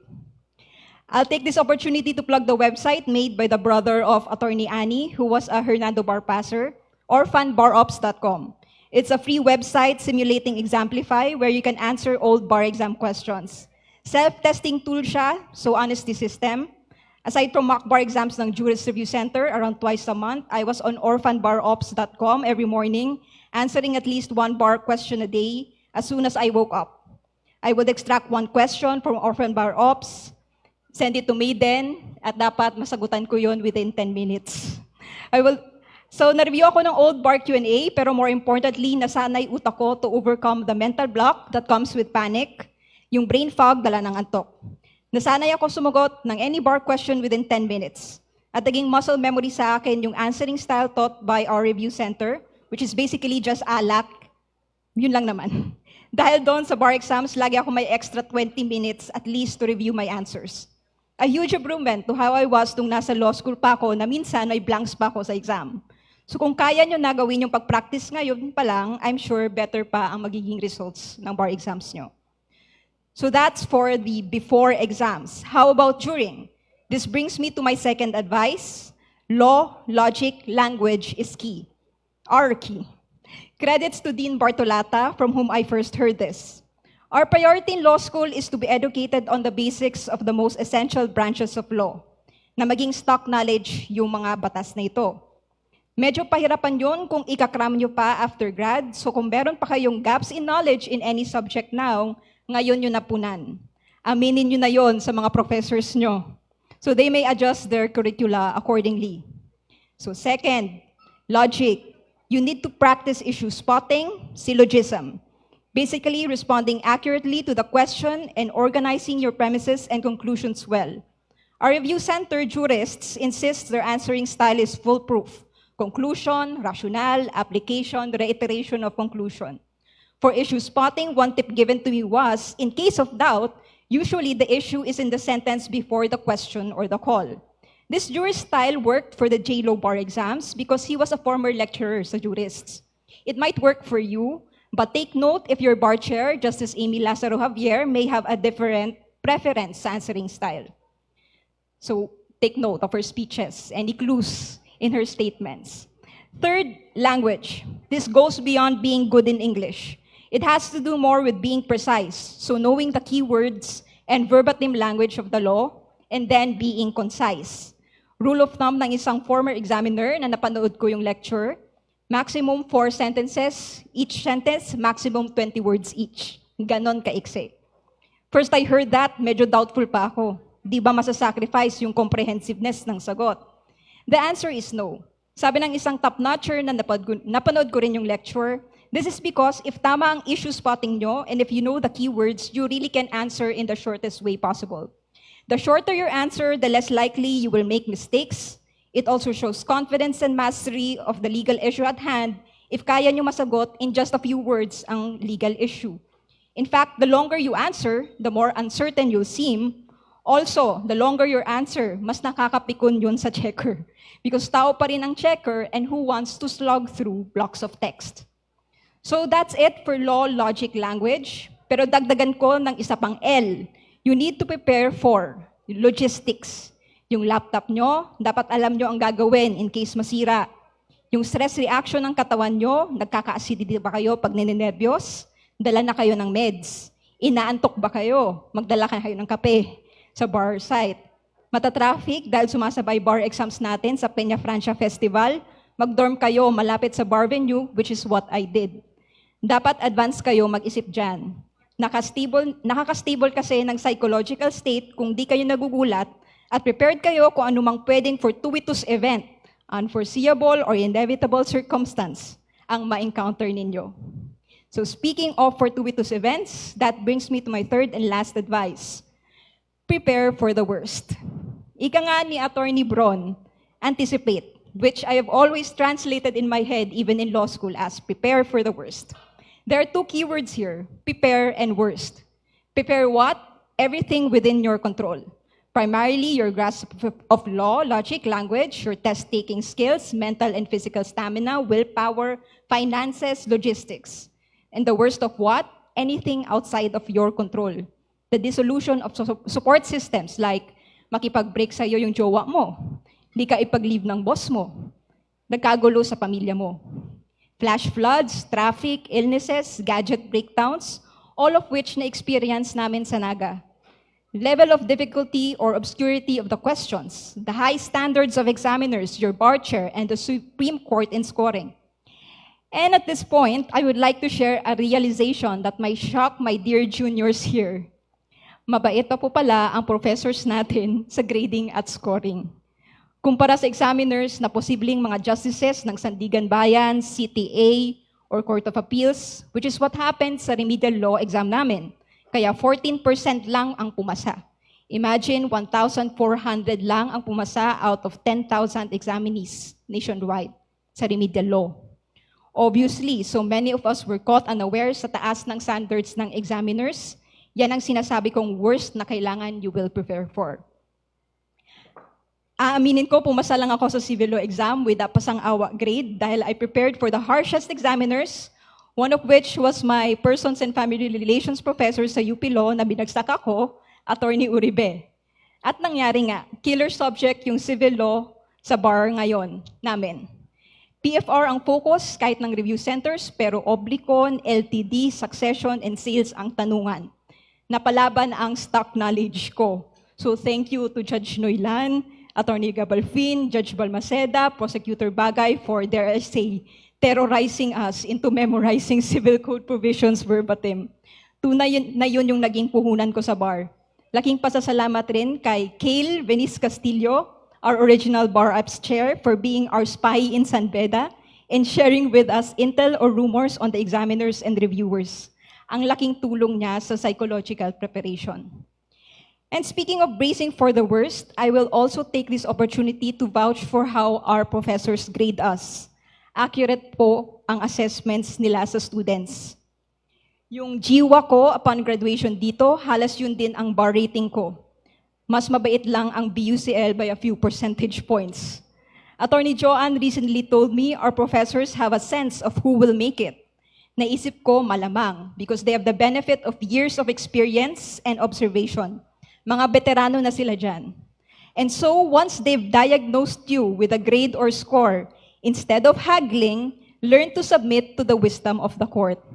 Take that assessment, whether good or bad, and make the proper interventions to pass their standards. Again, kasi mabait pa nga yung standards nila as compared to the bar examiners.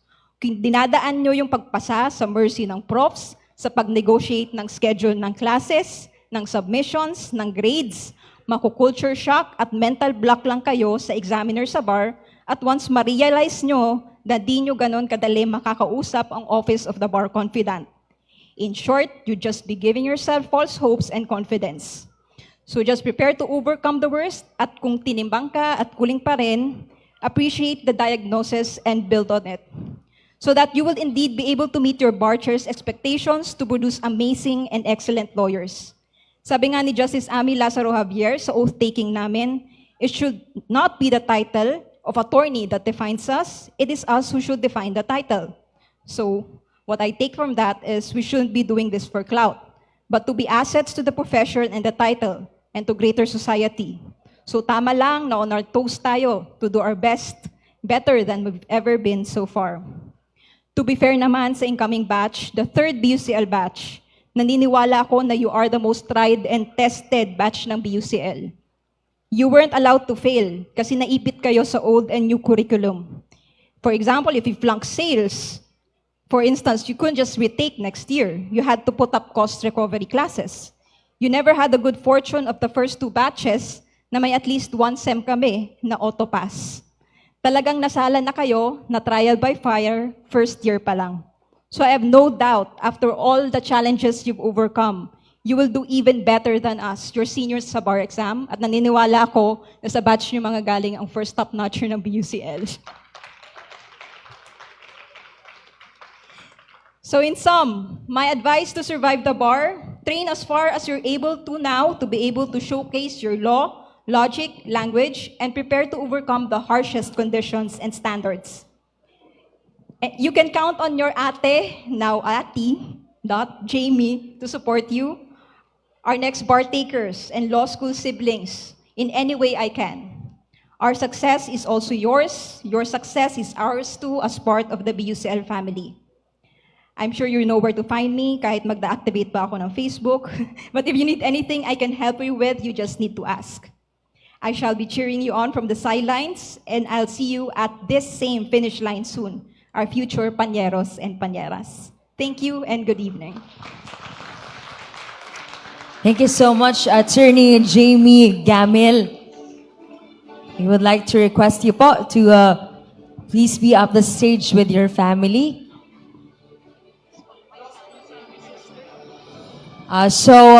Attorney Gamil would like to call in her son and sister. I mean, her. I'm sorry. No oras na ba?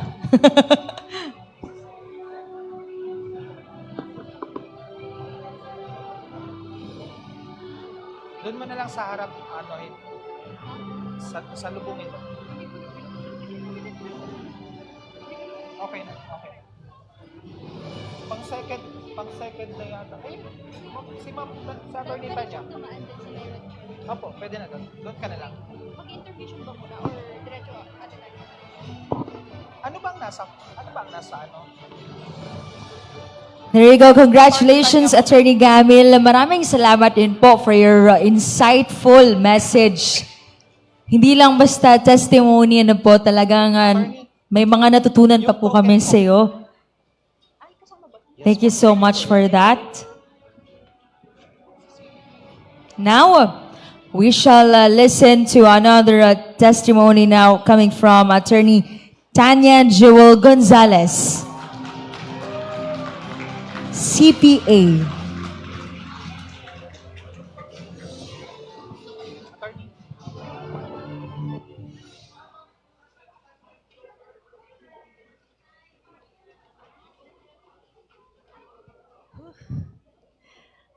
To our esteemed guests, friends, good evening. Standing here in front reminded me of a conversation I had with Dean Bart during last year's testimonial dinner. He said something like, "Oh, you're next." And I was like, "Dean, wait lang." But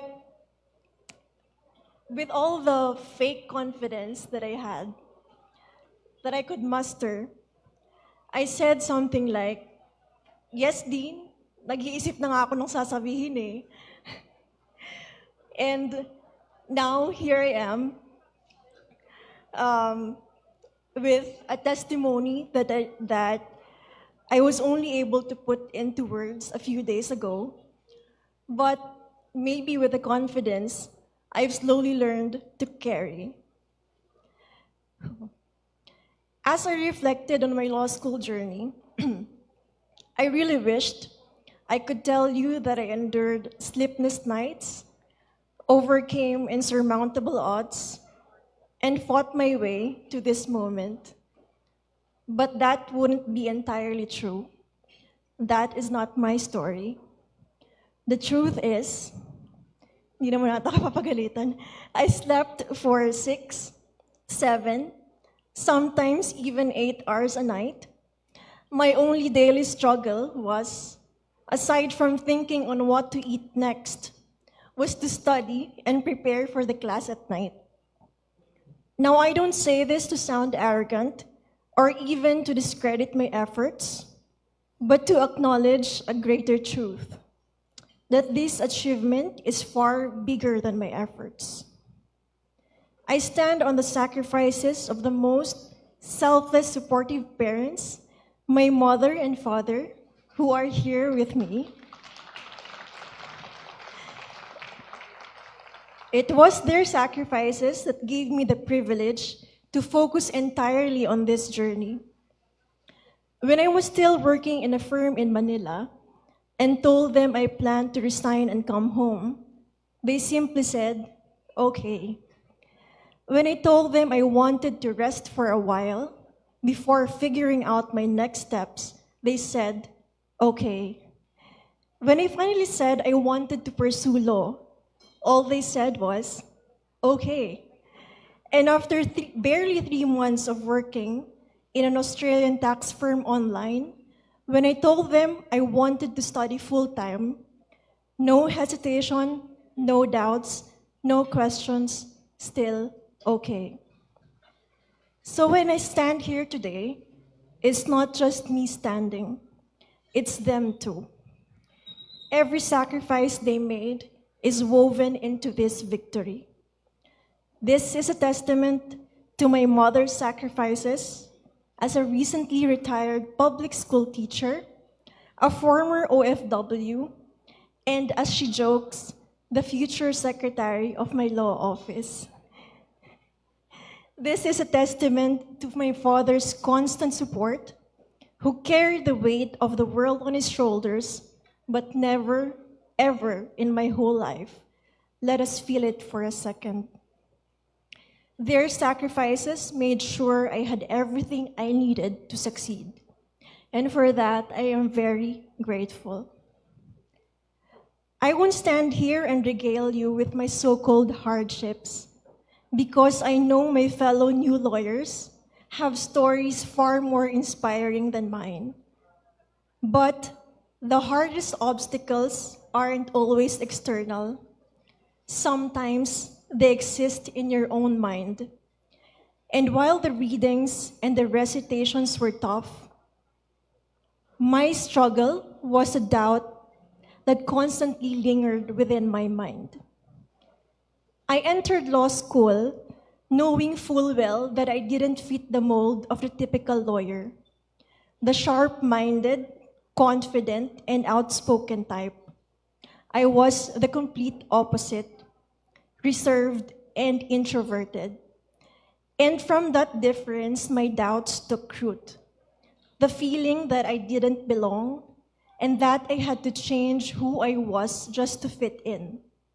And let's be honest, bad recitations, barely surviving quizzes and exams, even with all of my advantages, made me question even more whether I truly belonged. I know all of us are familiar with Attorney Braun's ultimate word of wisdom, that is to anticipate. But the word that stuck with me the most from one of his lectures, I think it was during Oblicon or property class, was to reinvent. That while anticipation helps you prepare for what's ahead, reinvention helps you survive it. And if there's something I am so proud of, is that I worked so hard to reinvent myself. Reinvention wasn't about becoming something I wasn't. It was about discovering who I could be. I realized that reinvention isn't about fitting in or forcing myself to be more assertive, more outspoken, or more like the lawyers I thought I had to be. I didn't have to be the loudest voice in the room. I just had to learn to speak with conviction. I didn't have to erase my quiet nature. I just had to find strength in it. I had to turn my doubts into drive, my setbacks into lessons, and my quiet persistence into my greatest strength.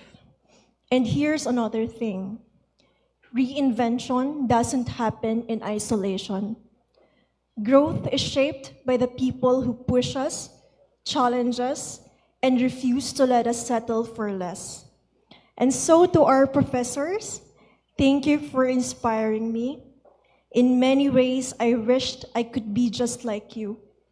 With your passion, your brilliant minds, and some of you, with your ability to strike fear into our hearts with a single question. All of you have shown us that there's no single mold for a great lawyer, only the commitment to keep learning, to keep questioning, and to keep fighting for what is right.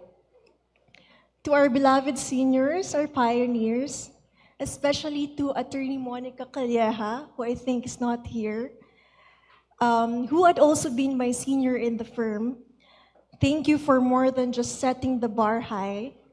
You were the ones who went before us, and in the moments when I doubted myself, I looked up to you.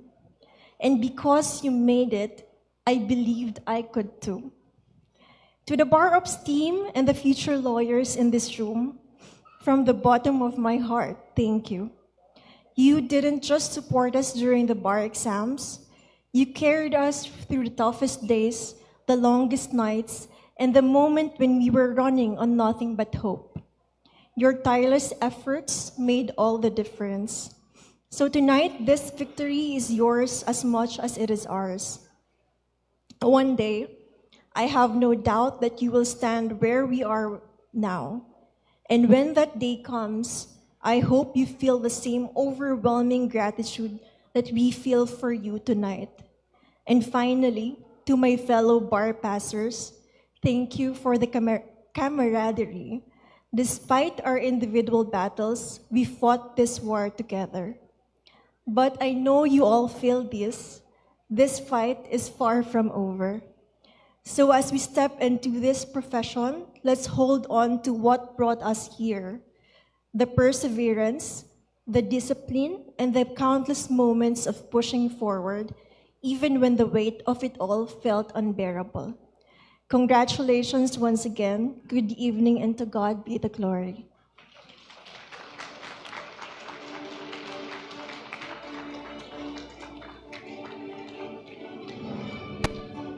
Sige po.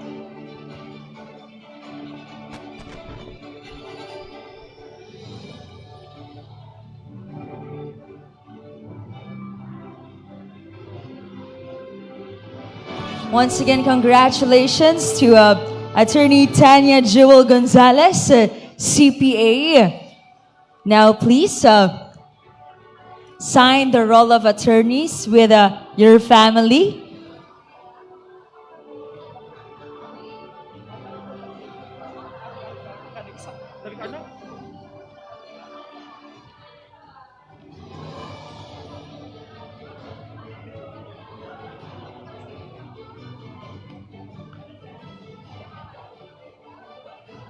Uy, guys. Nameplate.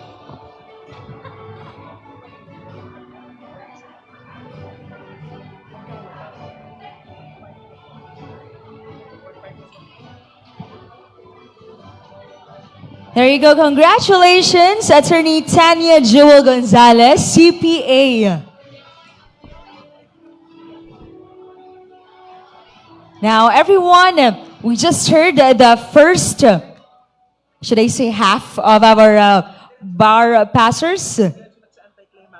Okay, so now we shall continue with another testimony coming from Attorney Rezi Gonzalgo.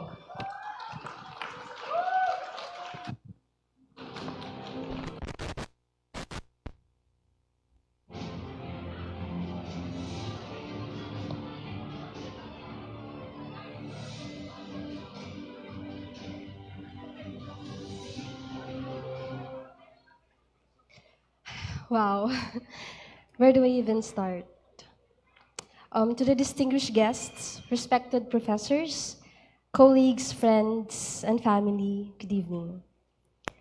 Standing here today, knowing I've passed the bar exam, is a feeling I can barely put into words. It's an achievement that didn't come easy. One that required everything I had to give. As I look back on this journey, one verse comes to mind that perfectly captures what this moment means to me.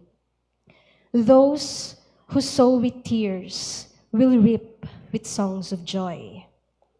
This quote resonates deeply because the truth is, there were plenty of tears along the way.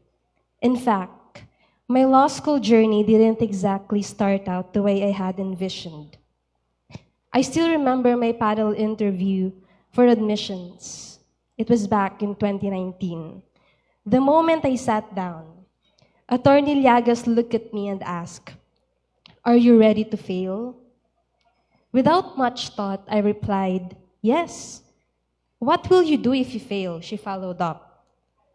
"I'll try again," I said confidently.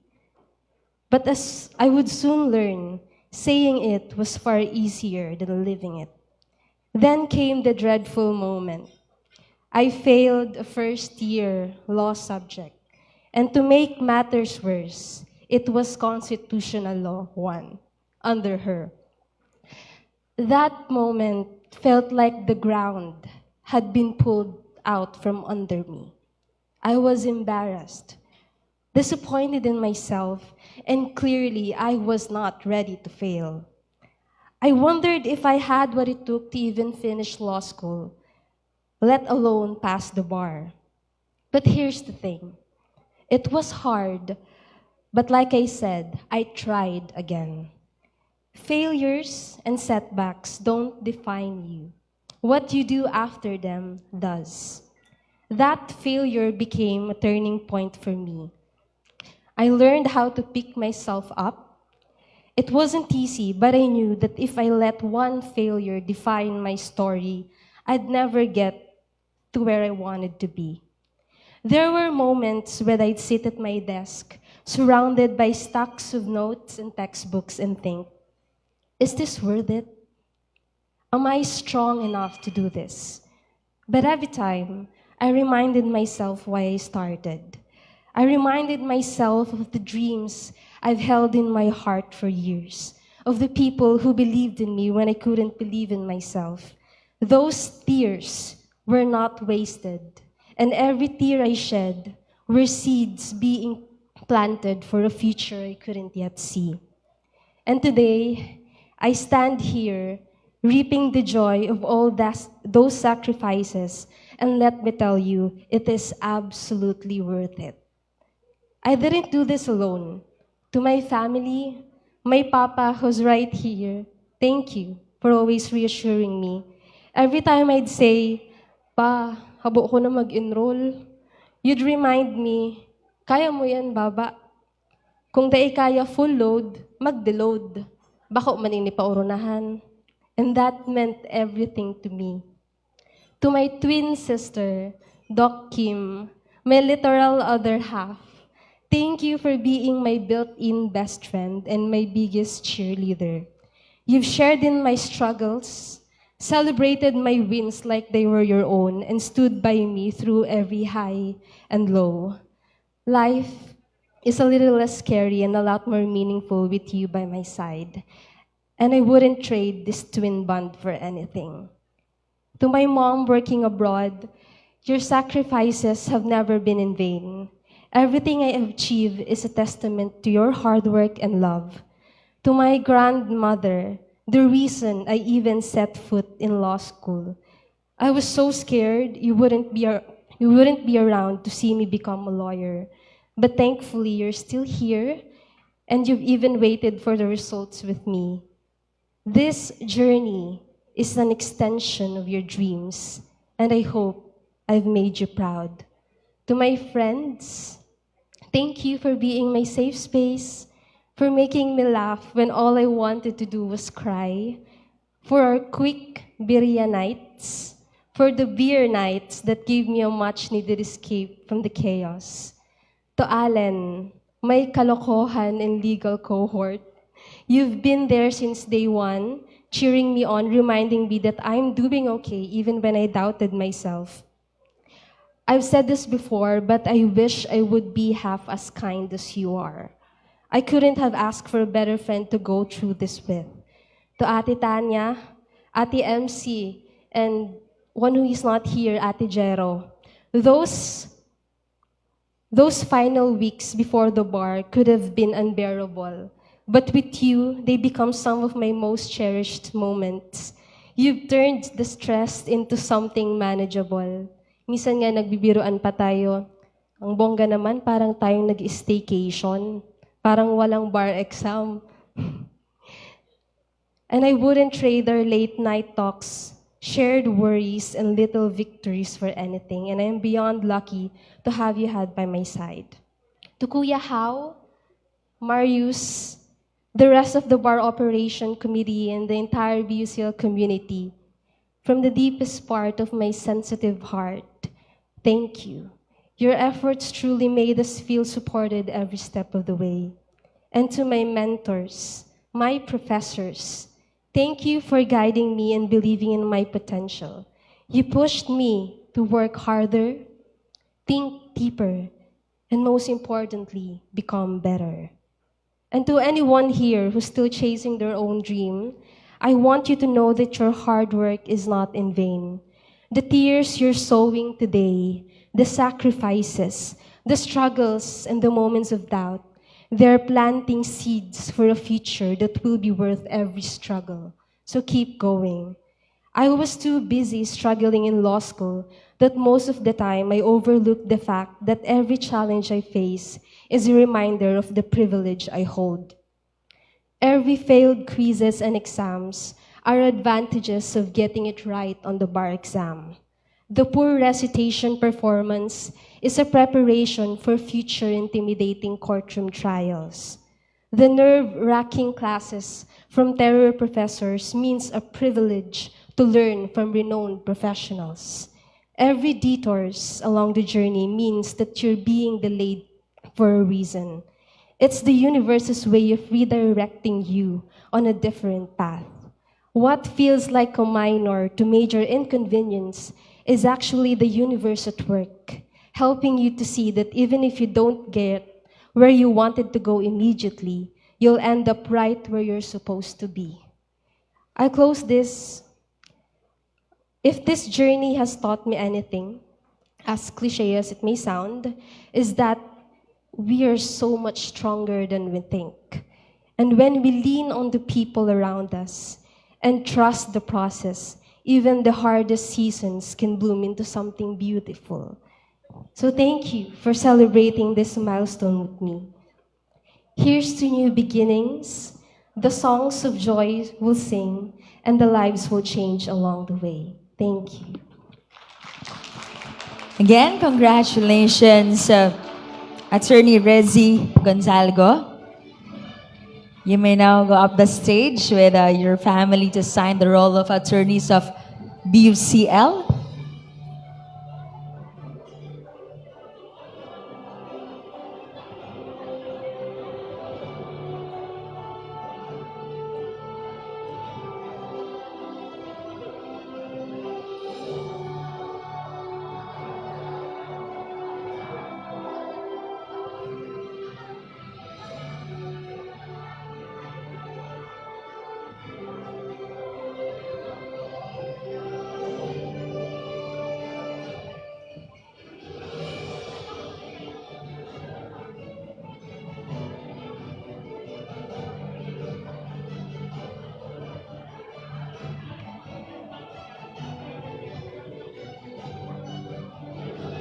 Again, congratulations. That was Attorney Rezi Gonzalgo. Palakpakan po natin.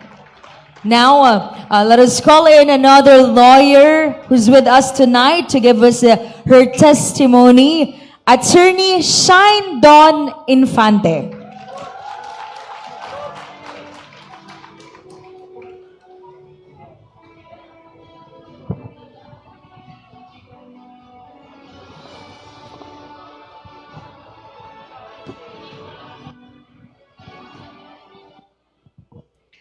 Good evening, everyone.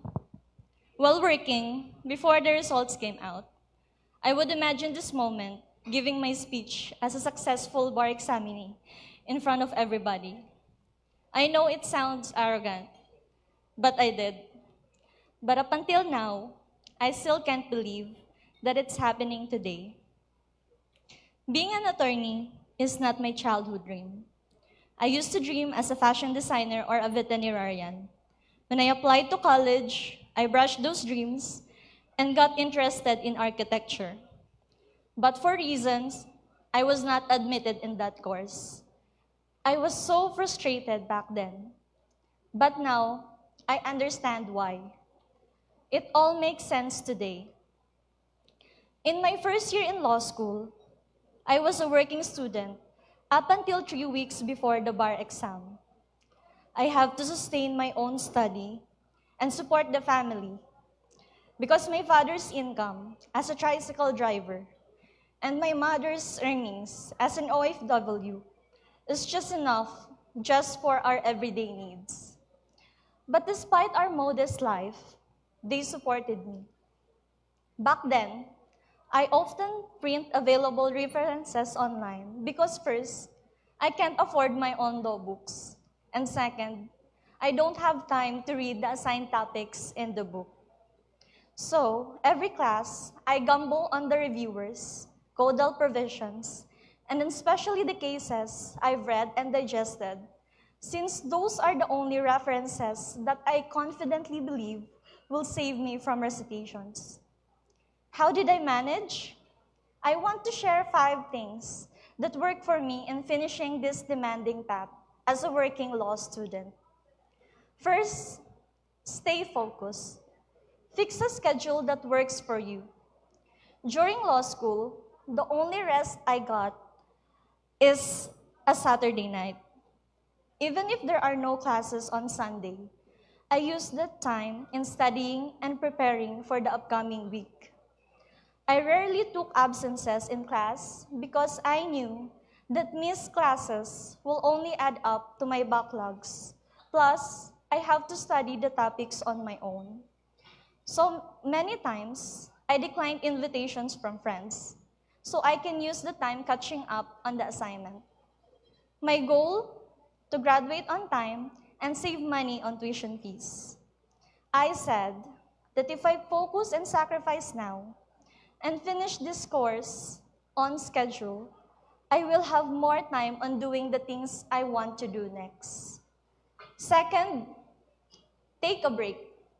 Don't be guilty to go back to your hobbies and interests when in law school. Watch series or anime, play video games, date your partner, spend time with your family, cosplay, or anything that takes away the stress in studying law. Never be too obsessed in law school to the point that your studying habits are not effective anymore. Recharge so you can do another week of study sessions. Third, if you fall, get back up. I know you've heard this so many times, and I can't overemphasize them enough. I have a fair share of failures and losses in this journey, but each time I fall, I came back up and tell myself, you signed up for this. I would still attend the next day's class after being embarrassed for standing up and looking blankly on the wall or ceiling during the night's recitation. I still attended class and continued my law studies after my eldest brother died in a motorcycle accident in Manila when I was in my 3rd year in law school. I still enrolled for another semester after I found out I will not be one of the pioneer law graduates because I failed the subject I devoted most of my time and effort. I did not defer last year's bar exam when my dad suffered stroke and had to undergo brain surgery just the day after I paid for the bar review. To keep up, I was working and taking care of him while I studied for the review. I still took our commercial law review midterm exam despite having only 2 hours of review. The day before the exam, we transferred Papa to another hospital. It was a long day, and by the time we got home, I was too exhausted to study. The next day, I took the courage and bet on the 2 hours of review I had in the morning. From all these experiences, I let myself weep and took time to reflect. With encouragement from my partner, my family, friends, and even professors, I persevered. Because perseverance isn't about perfect conditions. It's about showing up and giving our best, no matter the circumstances. And look how far I've gone. To everyone listening now, please remember, especially the bar candidates, please remember that completely stopping your dream will not make a difference. Know that you are stronger than you think. If you fall, get back up. Fourth, have the best support system. I shared to you all my struggles during this journey, but what kept me going is my support system. My dad is my biggest supporter. One way he supported me, and my most favorite, was him driving me in tricycle from Legazpi to Albay after my work, just to skip traffic and ensure that I will not be late for school. My mom is always ready to listen and give me encouragement, although being miles apart. She often forbid herself to call despite how she misses me, just so I can study. She went home twice last year, thanks to her employer, just to take care of Papa while I review in Naga. She's now watching from Singapore. Hi, Mama. Nasa TV na ako. My late Kuya Paul was my constant moral booster. He used to pay my tuition fees and tell me that I can do anything because I am Shine. And my younger brother Dave cheered and prayed for me in silence. My dear partner, Engineer Ronel, who is literally present in every milestone, thank you. To my Tita Julie, who stood up to be my second mom, thank you, Tita. My cousins, Ate Kat, Ate Love, Kuya Jomar, and the rest of my supportive family. My law school best friend, now Panyera, Attorney Sheila Gonzalez, who came here to make sure I mentioned her in this speech. Just kidding. And my squad, now Panyera, Attorney Monica, who always knows the words to say to encourage me. And our future attorneys, Erica, Vianney, and Dunia. Thank you for having my back and making law school struggle feel less heavy. My bar buddy, Mary Rosa Sota, and my college friends, May and Cassandra. Thank you for cheering for me during law school and bringing me goodies on the bar exam days. My partner's mom, Tita Tess, who took care of me during the review and let me stay at her place in Naga for free. My law professors, who pushed me to my limits, especially those who messaged me during the review saying, I'm prepared, and was so certain that I will be a lawyer. Thank you. I am not here today without your dedication to teach, to encourage, and believe that we will soon be lawyers. Support from the BU Bar Ops Committee and the whole College of Law community, my friends, and to everyone who believed and placed their bet on me, even if I doubted myself at times. I deeply appreciate you all. Thank you for being my village. Fifth and the last thing, give it your all and surrender everything to Him. This whole journey is a test of faith. But don't put everything to Him without giving any effort. Dedicate your complete attention and energy to the things that you have to do. Then let go of the things you can control and fully trust His plan for you. At certain points of my life, such as when my recitations were bad, when my brother died, when I failed one subject, and when my dad had to undergo brain surgery, I cried and asked Him why. His answers may not be as clear as what I expect them to be, but I believe all of this will make sense in time. I know Attorney Ray will be proud of me after I end my speech with the Bible verse written in the book of Isaiah, chapter 60, verse 22. When the time is right, I, the Lord, will make it happen. Thank you and good evening. Congratulations. That was Attorney Shine Don Infante. Attorney, you may now sign the roll of attorneys of BUCL with your family.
There you go. Congratulations, Attorney Shine Don Infante.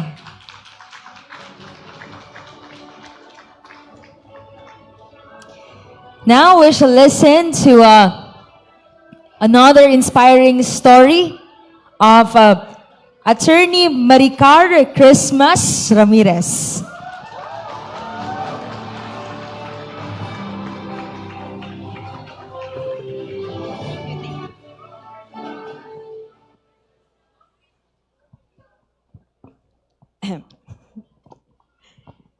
To our guest speaker, Honorable Ave Sorbito Alba, to Dean Joseph Bartolata, the esteemed members of the profession who make up the College of Law, its staff and personnel, my bar siblings, who are now my pañeras and pañeros, and friends, a pleasant evening. It still feels surreal to be standing before you, especially after having to recall what the last 5 years that led to this was like. You see, the journey that got me here was, for the lack of a better word, tough. But now, I see that it's a testament to the verse from Isaiah 60:22. When the time is right, I, the Lord, will make it happen. For those who may not share my faith, it's also a story of how everything will happen in its own time. There were several moments in those 5 years when I thought that law school might not be for me. The first of which I had when I had not even started yet, because the list Bicol University released for its pioneer class did not even have my name on it. Instead, what I got was an email saying I had been waitlisted. But just as I was coming to terms with not making it into the college, I received a call telling me I could enroll. Without hesitation, I went straight to BU to process my enrollment. But getting admitted wasn't even the hardest part. It was the surviving and having to fight for your place and your dreams every day that proved to be the most challenging. This became especially true after flunking civil procedure with Judge Balmaceda. As many of you know, that subject is a prerequisite for a lot of other courses. Failing meant I wouldn't graduate with my batchmates.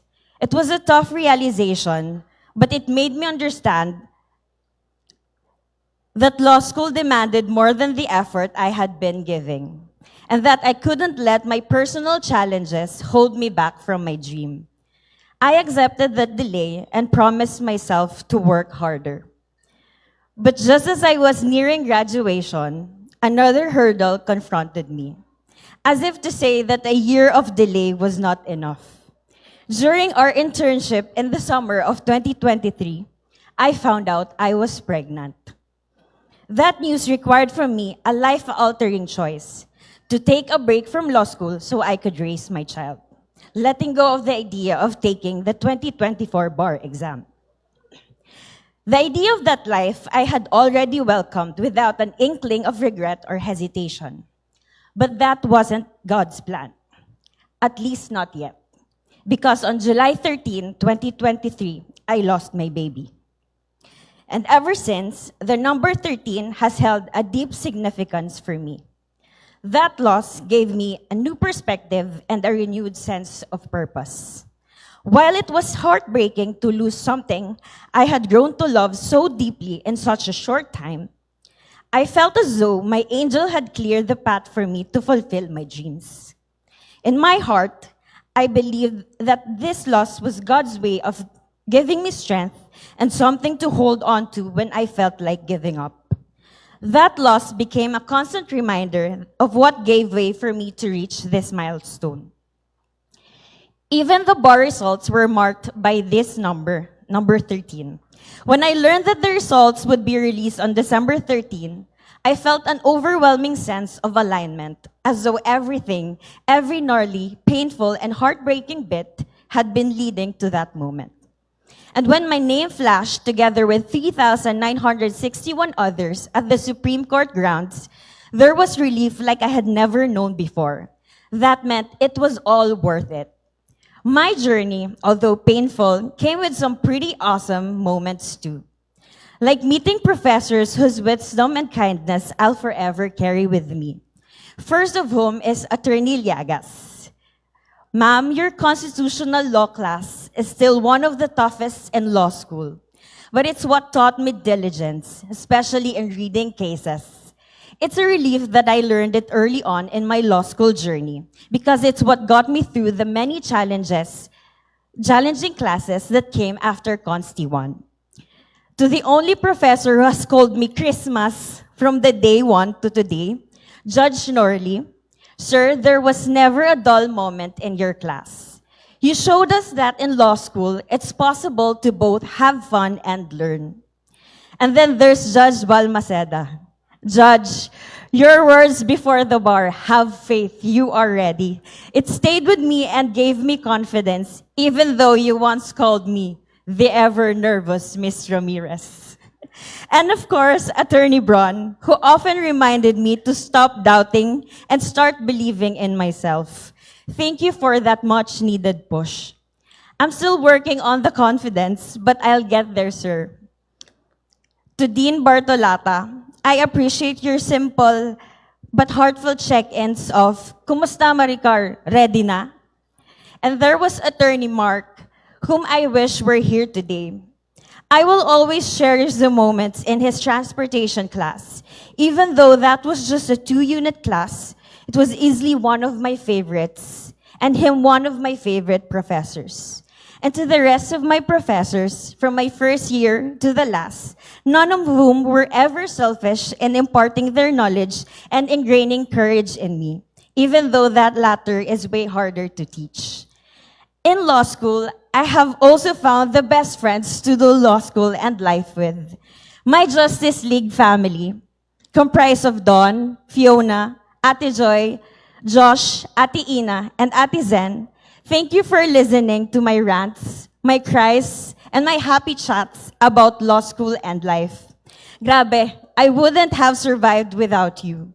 I dreamed this dream with you, and I can't wait for the day when all of us are lawyers and have achieved our dreams.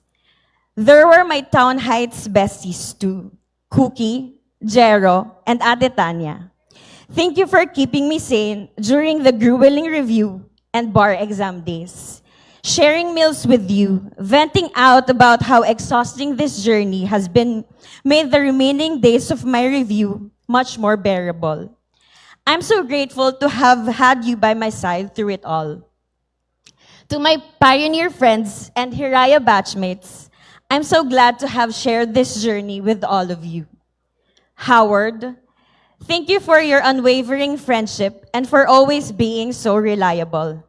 I've always known I could count on you to have my back. To my ever-supportive bar buddy, Alan, I feel so blessed to have had the sweetest and most caring bar buddy by my side throughout my journey.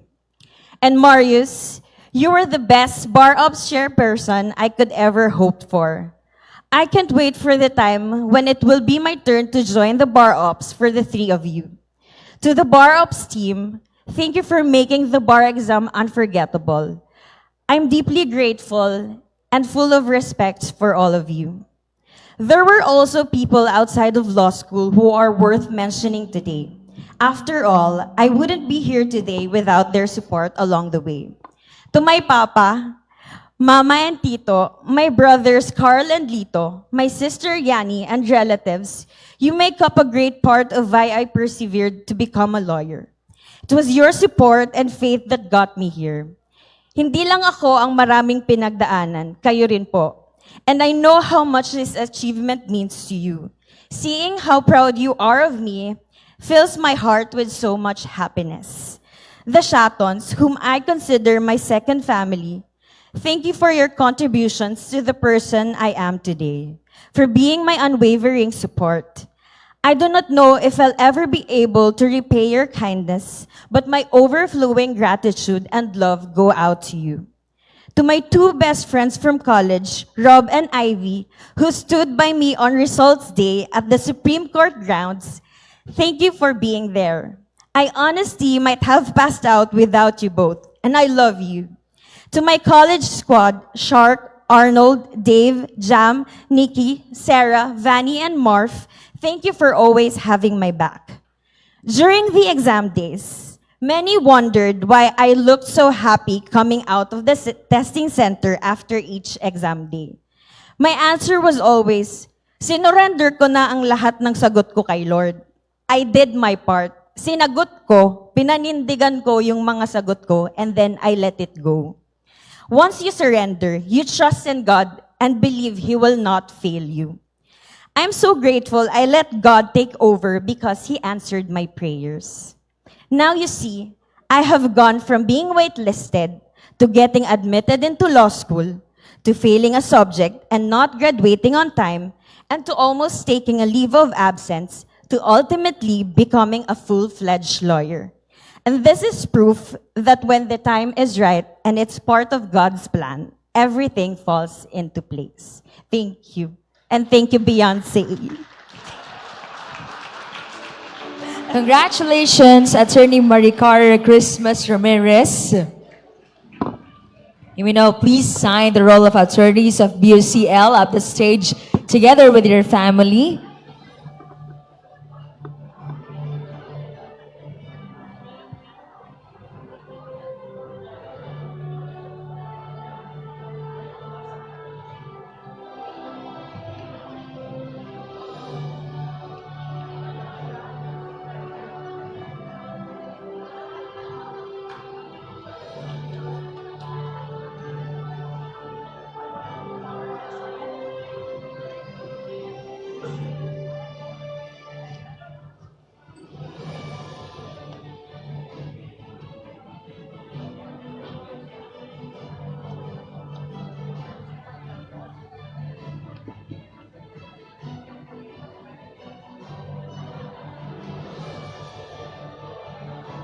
Congratulations po, Attorney Maricar Christmas Ramirez. Salamat po for inspiring us with your story. Now, let us call in last but definitely never the least, dahil isa po siyang bar passer. Palapakan po natin as we listen to the testimony of Attorney Marlon Sevilla, LPT.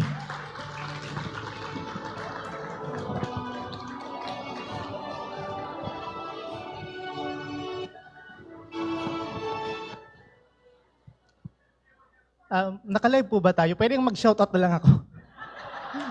Hindi, seryoso. Shoutout po sa mga kapatid ko na nanonood ng live. At sa mga pinsan ko po sa Manila, sa Bulacan, sa Tarlac, Metro, sa Quezon Province, hello, nandito na. At sa mga co-teacher kong nagturo sa akin na uminom. Nomi classmates, hello. Seriously, my greetings to the honorable ladies and gentlemen, especially to the following, our guest of honor, Presiding Judge Honorable Ave A. Sorbito Alba. It's so nice to know you po, Judge. BU officials, headed by President Dr. Baby Boy Benjamin Nebres. BUCL faculty, headed by Dean Attorney Joseph Bartolata. Friends, good evening. Nung bago pa sa akin ang testimonial dinner, akala ko dinner lang ang gagawin. Kailangan din palang mag-speech. Kaya pagkatapos yung kumain, ready na akong umuwi kanina. Hanggang kanina pinag-iisipan ko pa po kung ano yung magiging content ng speech ko. Let me start this by defining success. Success, just like some legal concepts, is ambiguous. It is not one size fits all. It's different for everyone. They say that we must define our own success and we don't compare. But no matter how we define it, if there is one thing that holds true for everyone, success is on you. It's not something that just falls into your lap. You've got to chase it, make plans, and take action. That's why, if there is one particular lesson I learned as a once struggling, nothing more than an average law student, that is, the only limit is you. No one else, nothing else. Back in law school, I could still remember how I lamented because I was deprived of many privileges which I thought at first were indispensable to every law student. I wish I were a full-time student so that I would have so much time for my readings. I wish I did not have to work to support my personal needs and studies. I wish Libon, where I live and work, is just a 1-minute drive from BUCL campus. In every journey, the first steps are always the most difficult. Kaya noong mga unang araw ko bilang first-year law student, ang dami-dami kong reklamo.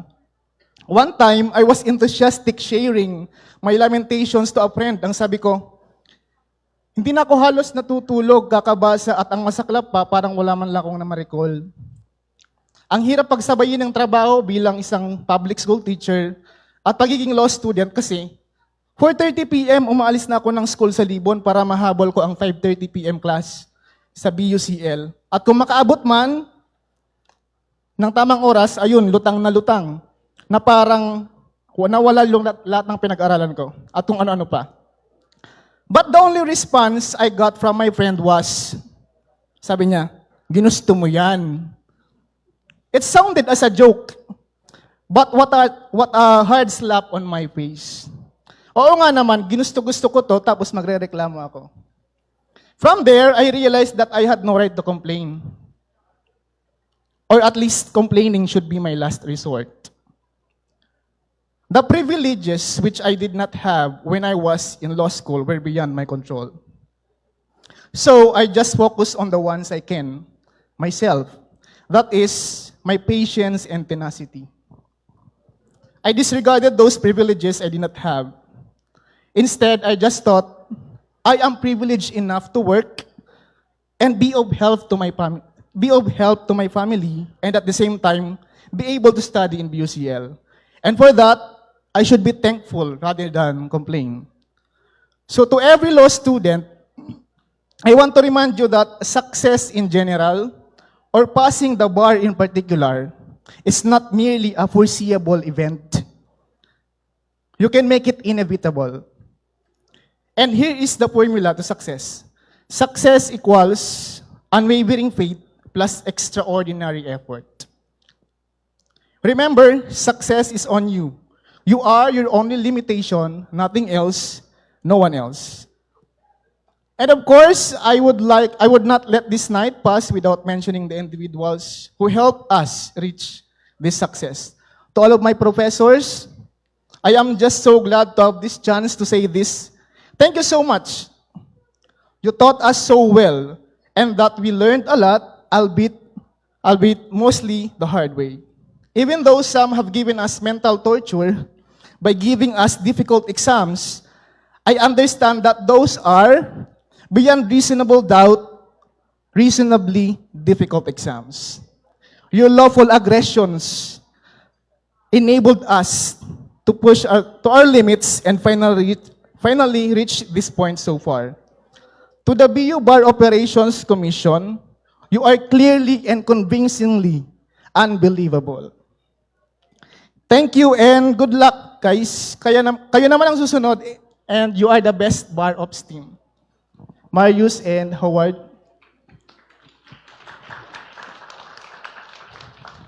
To the BU administration and the entire BUCL community, we promise to live up to the ideals of BUNU Lawyers for Humanity, not just in form, but more importantly in substance. To all of my fellow 2024 BUNU Bar examinees, I take immense pride that I have found in you the best allies in the battlefield. Without you, I would definitely not be here because midway the 2024 bar examinations, I was already preparing to fail.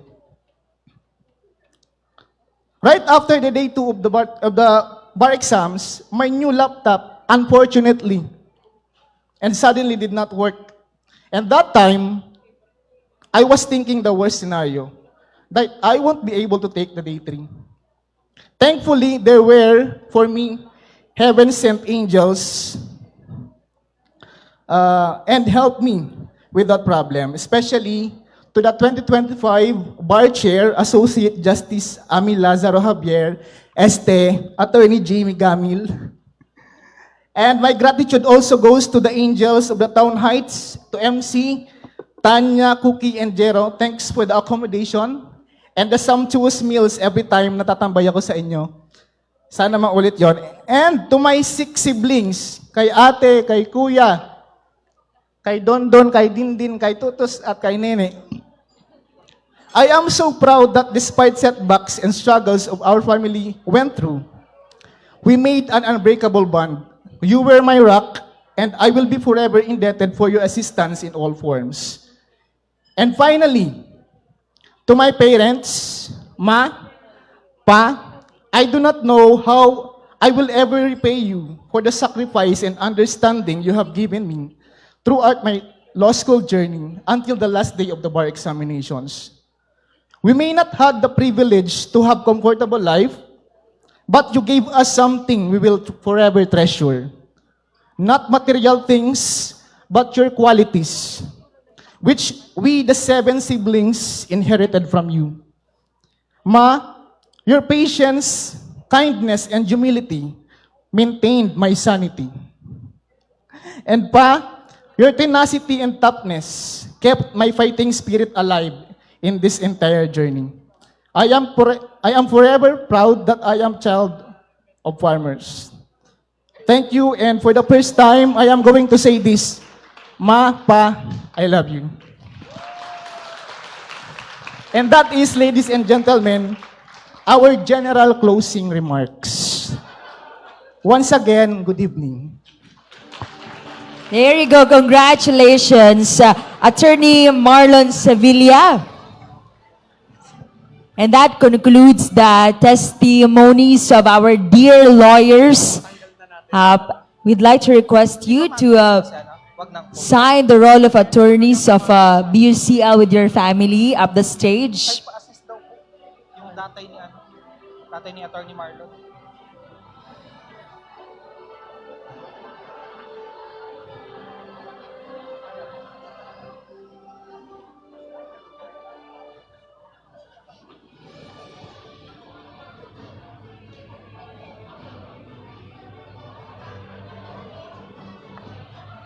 Maybe one thing to say about the testimonies of the lawyers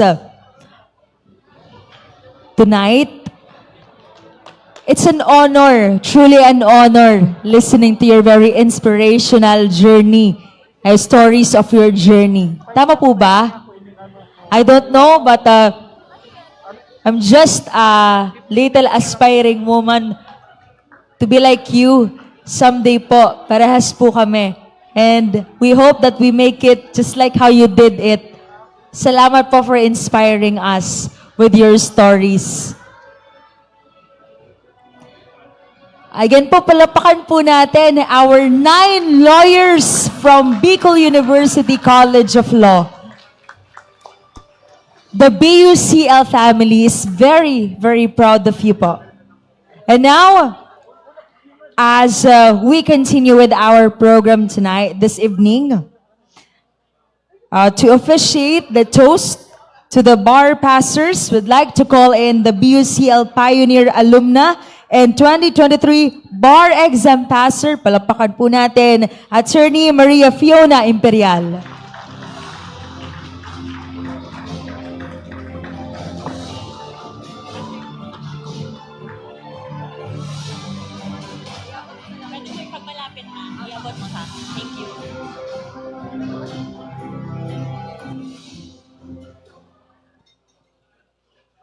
Thank you. To our guest of honor, Honorable Ave Zorbito Alba, our beloved Dean, Attorney Joseph L. Bartolata, PhD, our honorable judges, esteemed professors and mentors, and most importantly, our 9 newest members of the legal profession and their loved ones. Good evening. Tonight is proof that even as we gain momentum, we are still forging traditions. We are still making firsts. Tonight, we mark another yugto, another chapter in the unfolding story of Bicol University College of Law and its mission to produce brilliant, responsible, and ethical lawyers. Our theme, yugto, reminds us that every great legacy is built in chapters. No success happens in an instant, a truth we've witnessed firsthand through the 9 powerful testimonies we've had the privilege of hearing tonight. Each bad recitation, each moment of doubt, each tear shed in frustration, and each courageous decision to rise, push forward, and emerge stronger. These are the turning points in a greater narrative. A legacy is not written in a single moment, but in a series of defining steps, each one paving the way for something greater. This is only the second batch, yet already we see the foundations of a lasting legal legacy. And tonight, for the first time, we establish a new tradition. A toast to honor the journey, the struggles, and the humble steps that have led us here. Bicol University, the premier state university in the region, has begun writing a story that will live on for generations to come. We are all honored to become part of it. And tonight, we turn the page as a new chapter in this yugto begins. And in the years to come, more chapters will surely be written, each one building on the foundations of scholarship, leadership, character, and service that we celebrate tonight. So, let's raise our glasses to the chapters that shaped us, the stories that we continue to write, and the future volumes of triumphs yet to come. May this tradition endure, and may each yugto bring us closer to a legal legacy that will stand the test of time. To the hard-fought victory of our 9 new lawyers, the growing success of our college, the enduring legacy of continuity, ladies, gentlemen, and everyone in between, cheers. Cheers.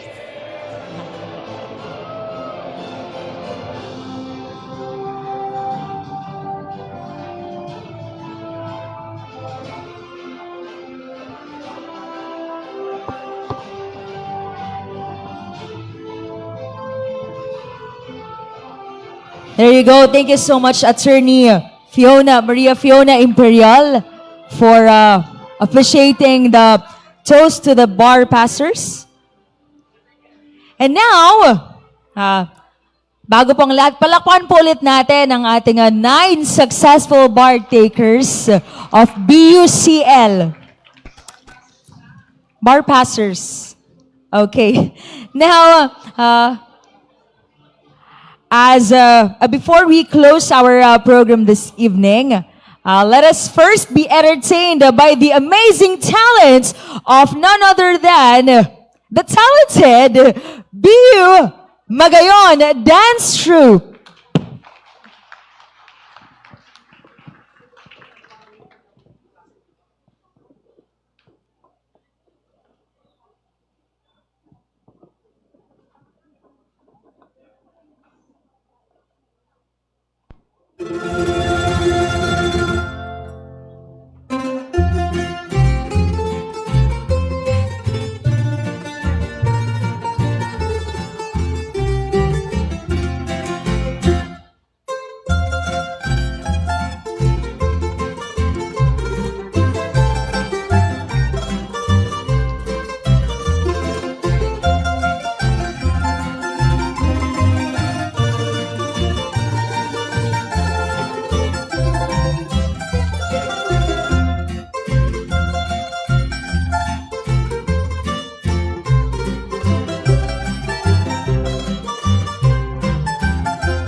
There you go. Thank you so much. That was BU Magayon Dance Troupe. And now, let us direct our attention to the screen as we go down memory lane and we go back and reminisce the ikalawang yugto or Urugos Biuenyo, ang ikalawang yugto, the BUCL Second Bar Operations Commission.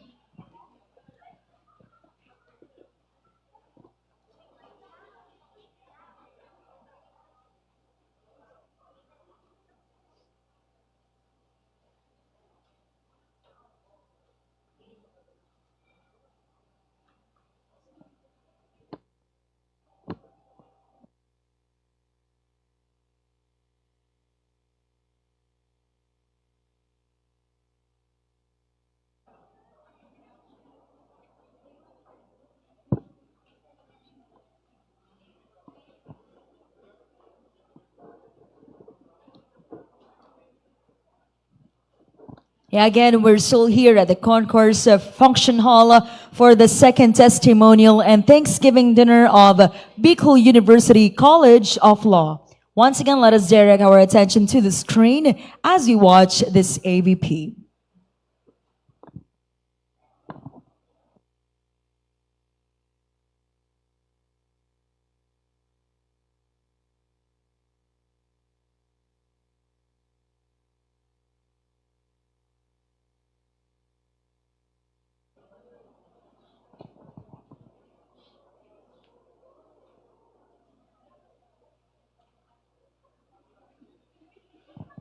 All right. At this juncture, kakanta daw po yung Bar Ops Chairperson.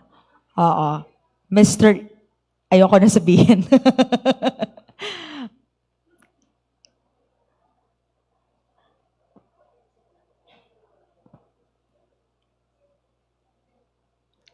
You know what? This, okay, there you go.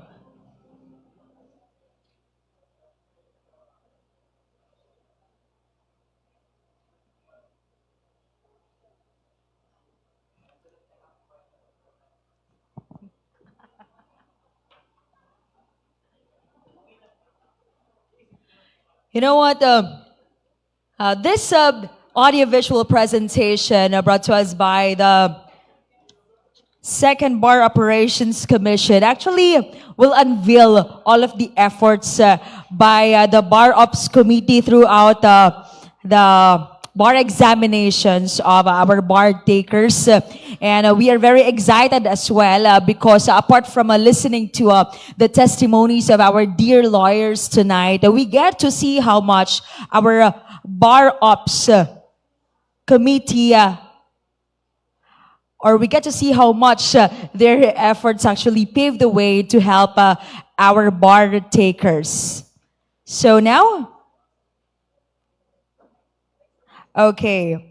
At this juncture, we shall listen to the words of gratitude by no other than the chairperson of the Second Bar Operations Commission, ladies and gentlemen, Mr. Marius Dave Rodriguez.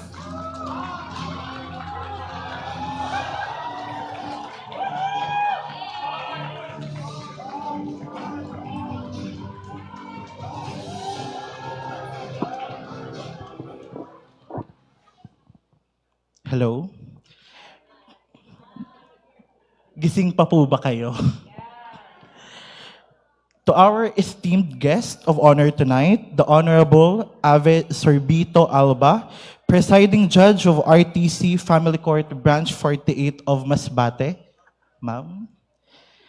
To our Dean, Attorney Joseph Bartolata, together with all the faculty members of Bicol University College of Law, Ma'am, Sir, Attorneys, Your Honors, good evening po. To the pioneer batch of BUNO lawyers, to all my fellow law students, and of course, the stars of tonight's event, our new 9 lawyers with their proud family and friends. Ladies and gentlemen, good evening. Tonight is a momentous occasion, a celebration for the years of hard work, sacrifices, and unwavering determination that our new lawyers spent to finally get that dot. On behalf of the 2024 Bar Operations team, I am once again extending my warmest and most heartfelt congratulations to each and every one of you. You have conquered one of the toughest battles in your journey towards the legal profession. And tonight, you are all here because you stand victorious. The road to this success was never easy. We have witnessed your struggles, but through it all, you persevered. You remained steadfast in your pursuit of justice and excellence, and now you reap the rewards of your hard work. As the head of the 2024 Bar Operations team, we were greatly honored to walk this journey with you. It was our privilege to support you in every way and in whatever means we could. Now, as you step into this new chapter of your life, always remember that this achievement is not just for yourselves, but for the people who believe in you, your families, mentors, friends, and the communities you will soon serve. To our guest of honor tonight, Honorable Ave Sorbito Alba, thank you very much po for gracing our event and for sharing your personal story. And I am hoping that your story will be a constant reminder to us to pursue every endeavor of our lives with excellence, groundedness, humility, and good faith. To the Bicol University Administration, specifically to our beloved Dean Joseph, thank you so much po for putting your trust into our organization.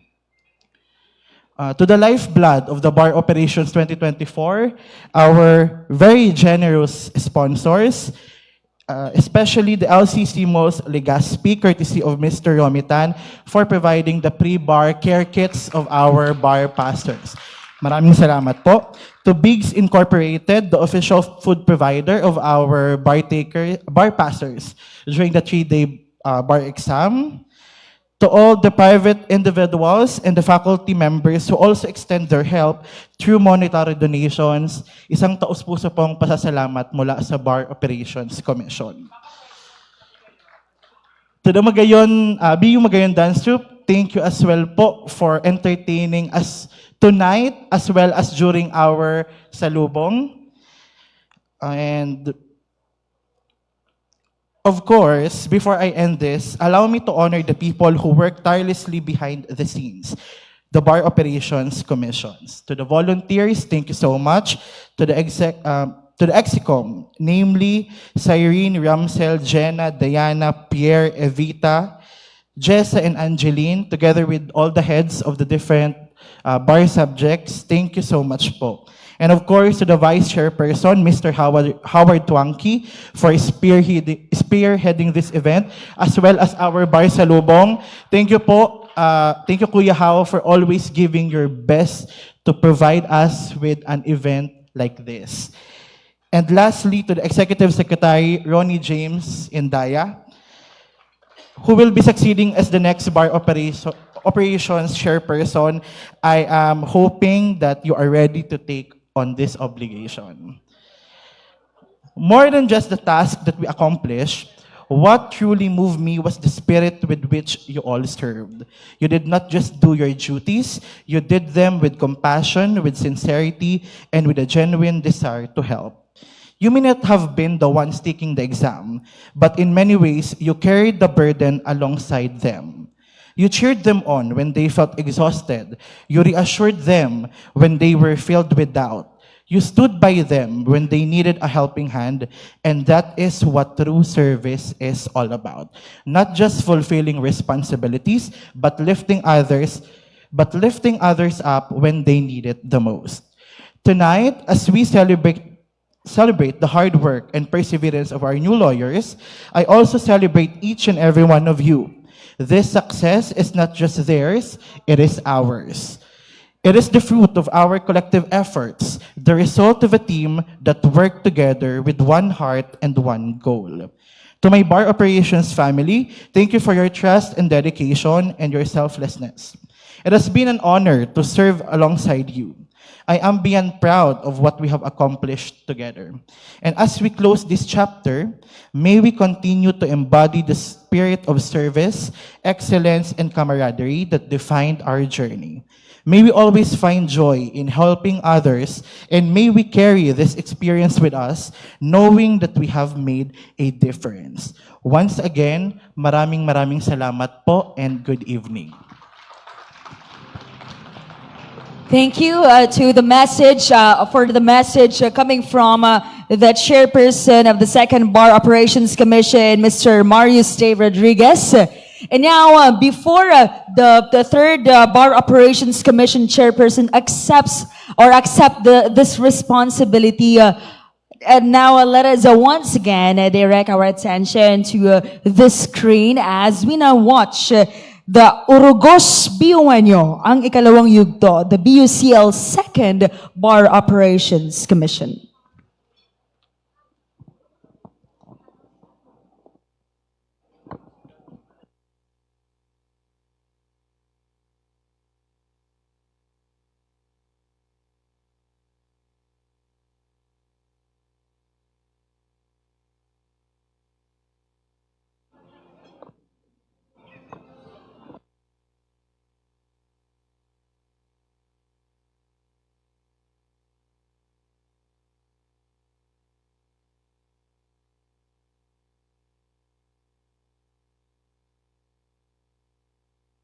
Dito muna sa recruital, ito na ceremony of recruital of the banner of honor and key of responsibility in the Second Bar of Commission. May we call in the vice chair, the chairperson and vice chairperson of the Second Bar Operations. Ako siya. So, kung sabihin yung name, mas kita vice chairperson of the Second and Third Bar Commission and the team to it. Okay. Ay, pasusit kami pa. Perfect. Hanggang natin.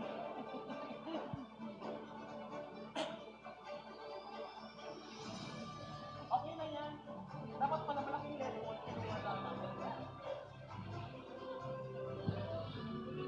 Yan na. Post na po sa Facebook.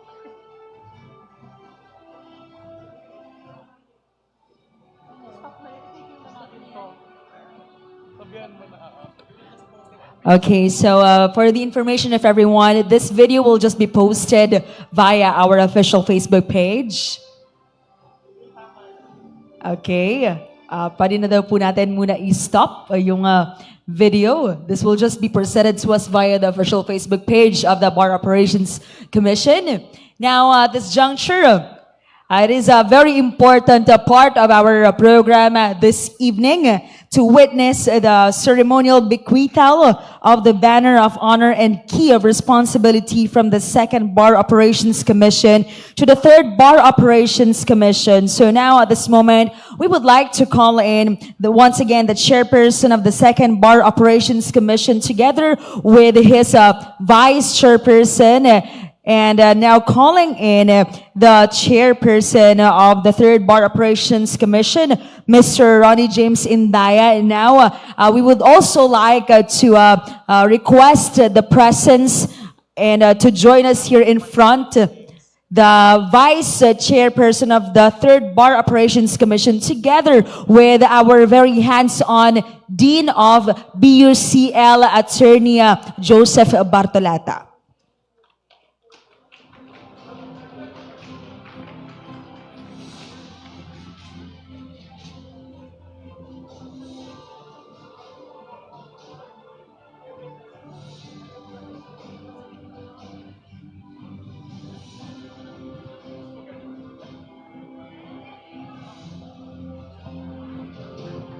Now we witness the official bequeathal of the Banner of Honor and Key of Responsibility passing from the Second Bar Ops Commission to the Third Bar Operations Commission headed by Mr. Ronnie James Indaya.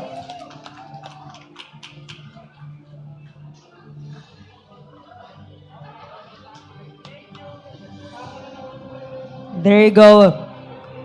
Truly,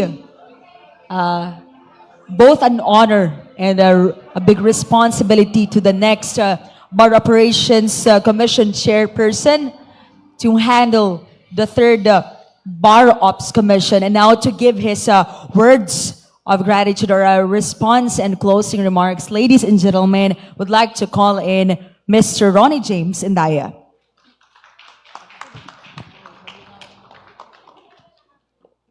Thank you, Ma'am MC.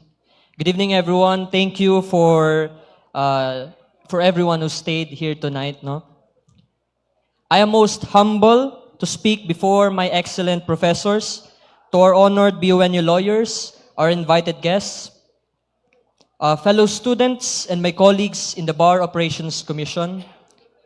Allow me at this juncture to recognize my dependable colleagues who have dedicated themselves for the success of this event.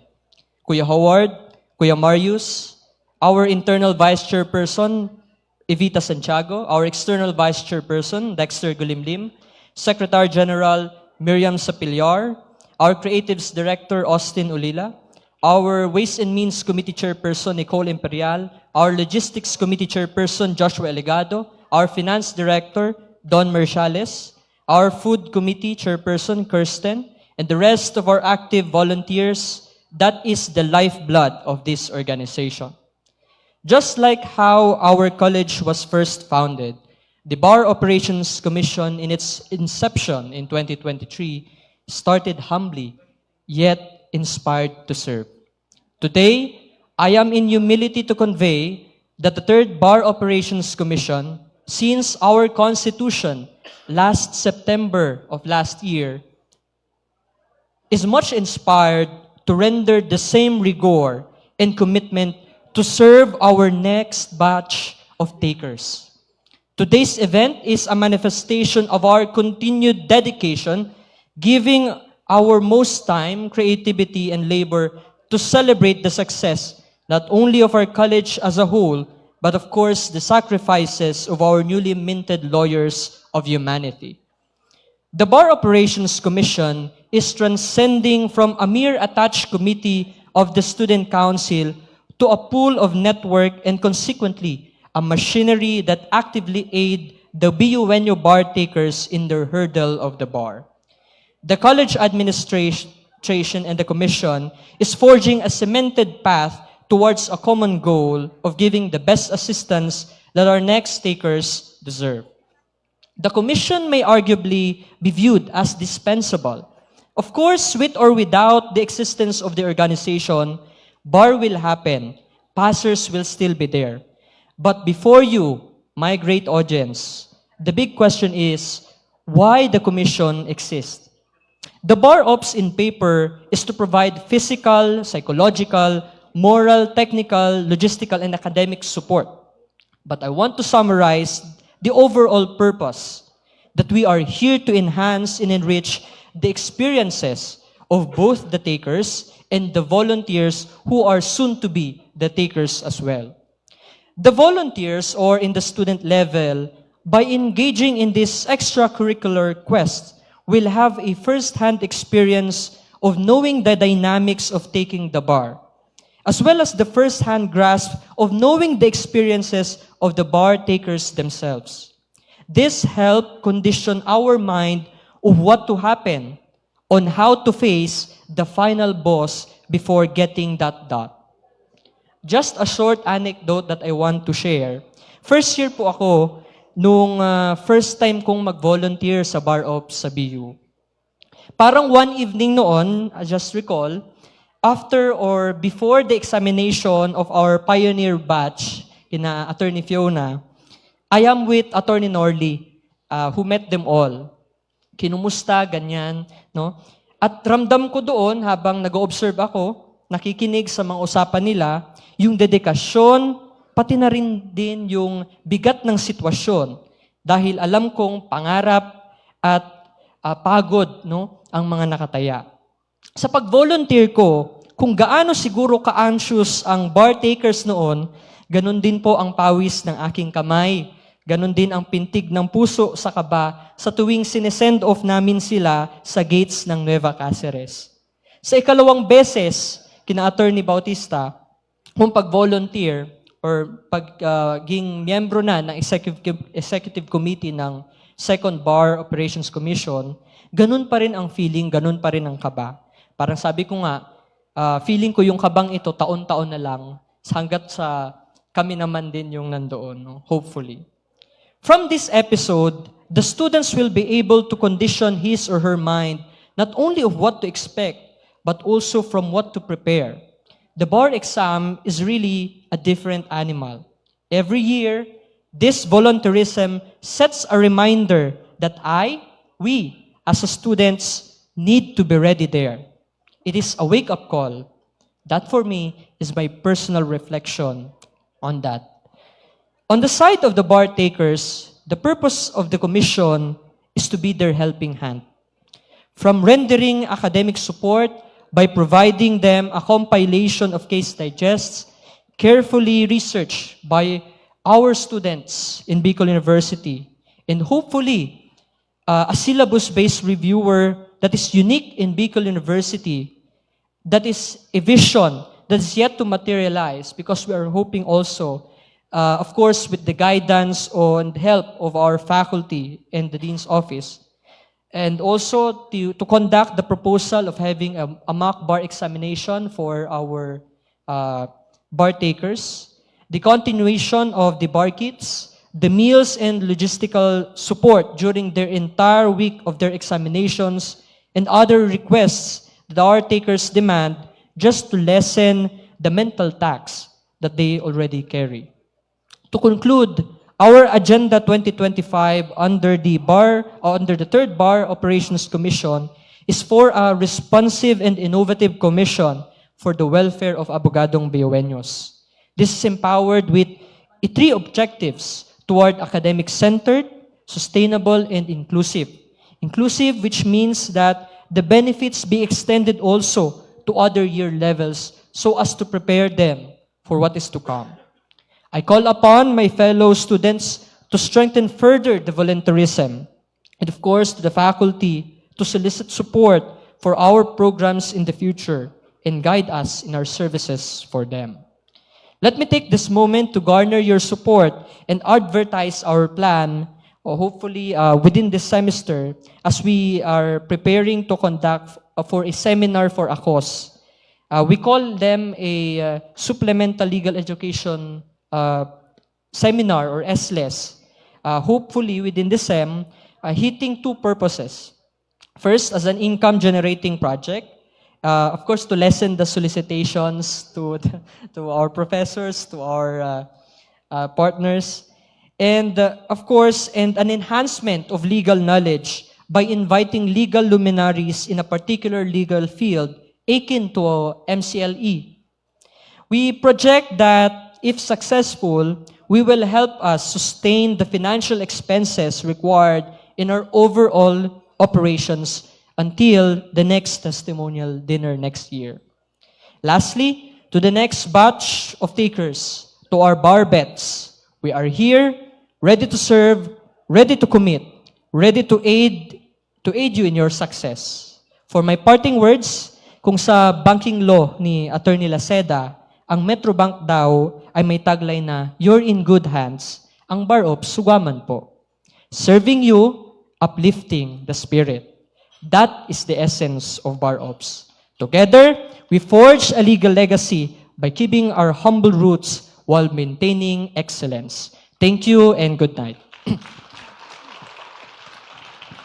Thank you to our new Bar Operations Commission Chairperson, Mr. Ronnie James Endaya, for taking this responsibility of handling the Bar Operations or Third Bar Operations Committee or Commission of the BUCL.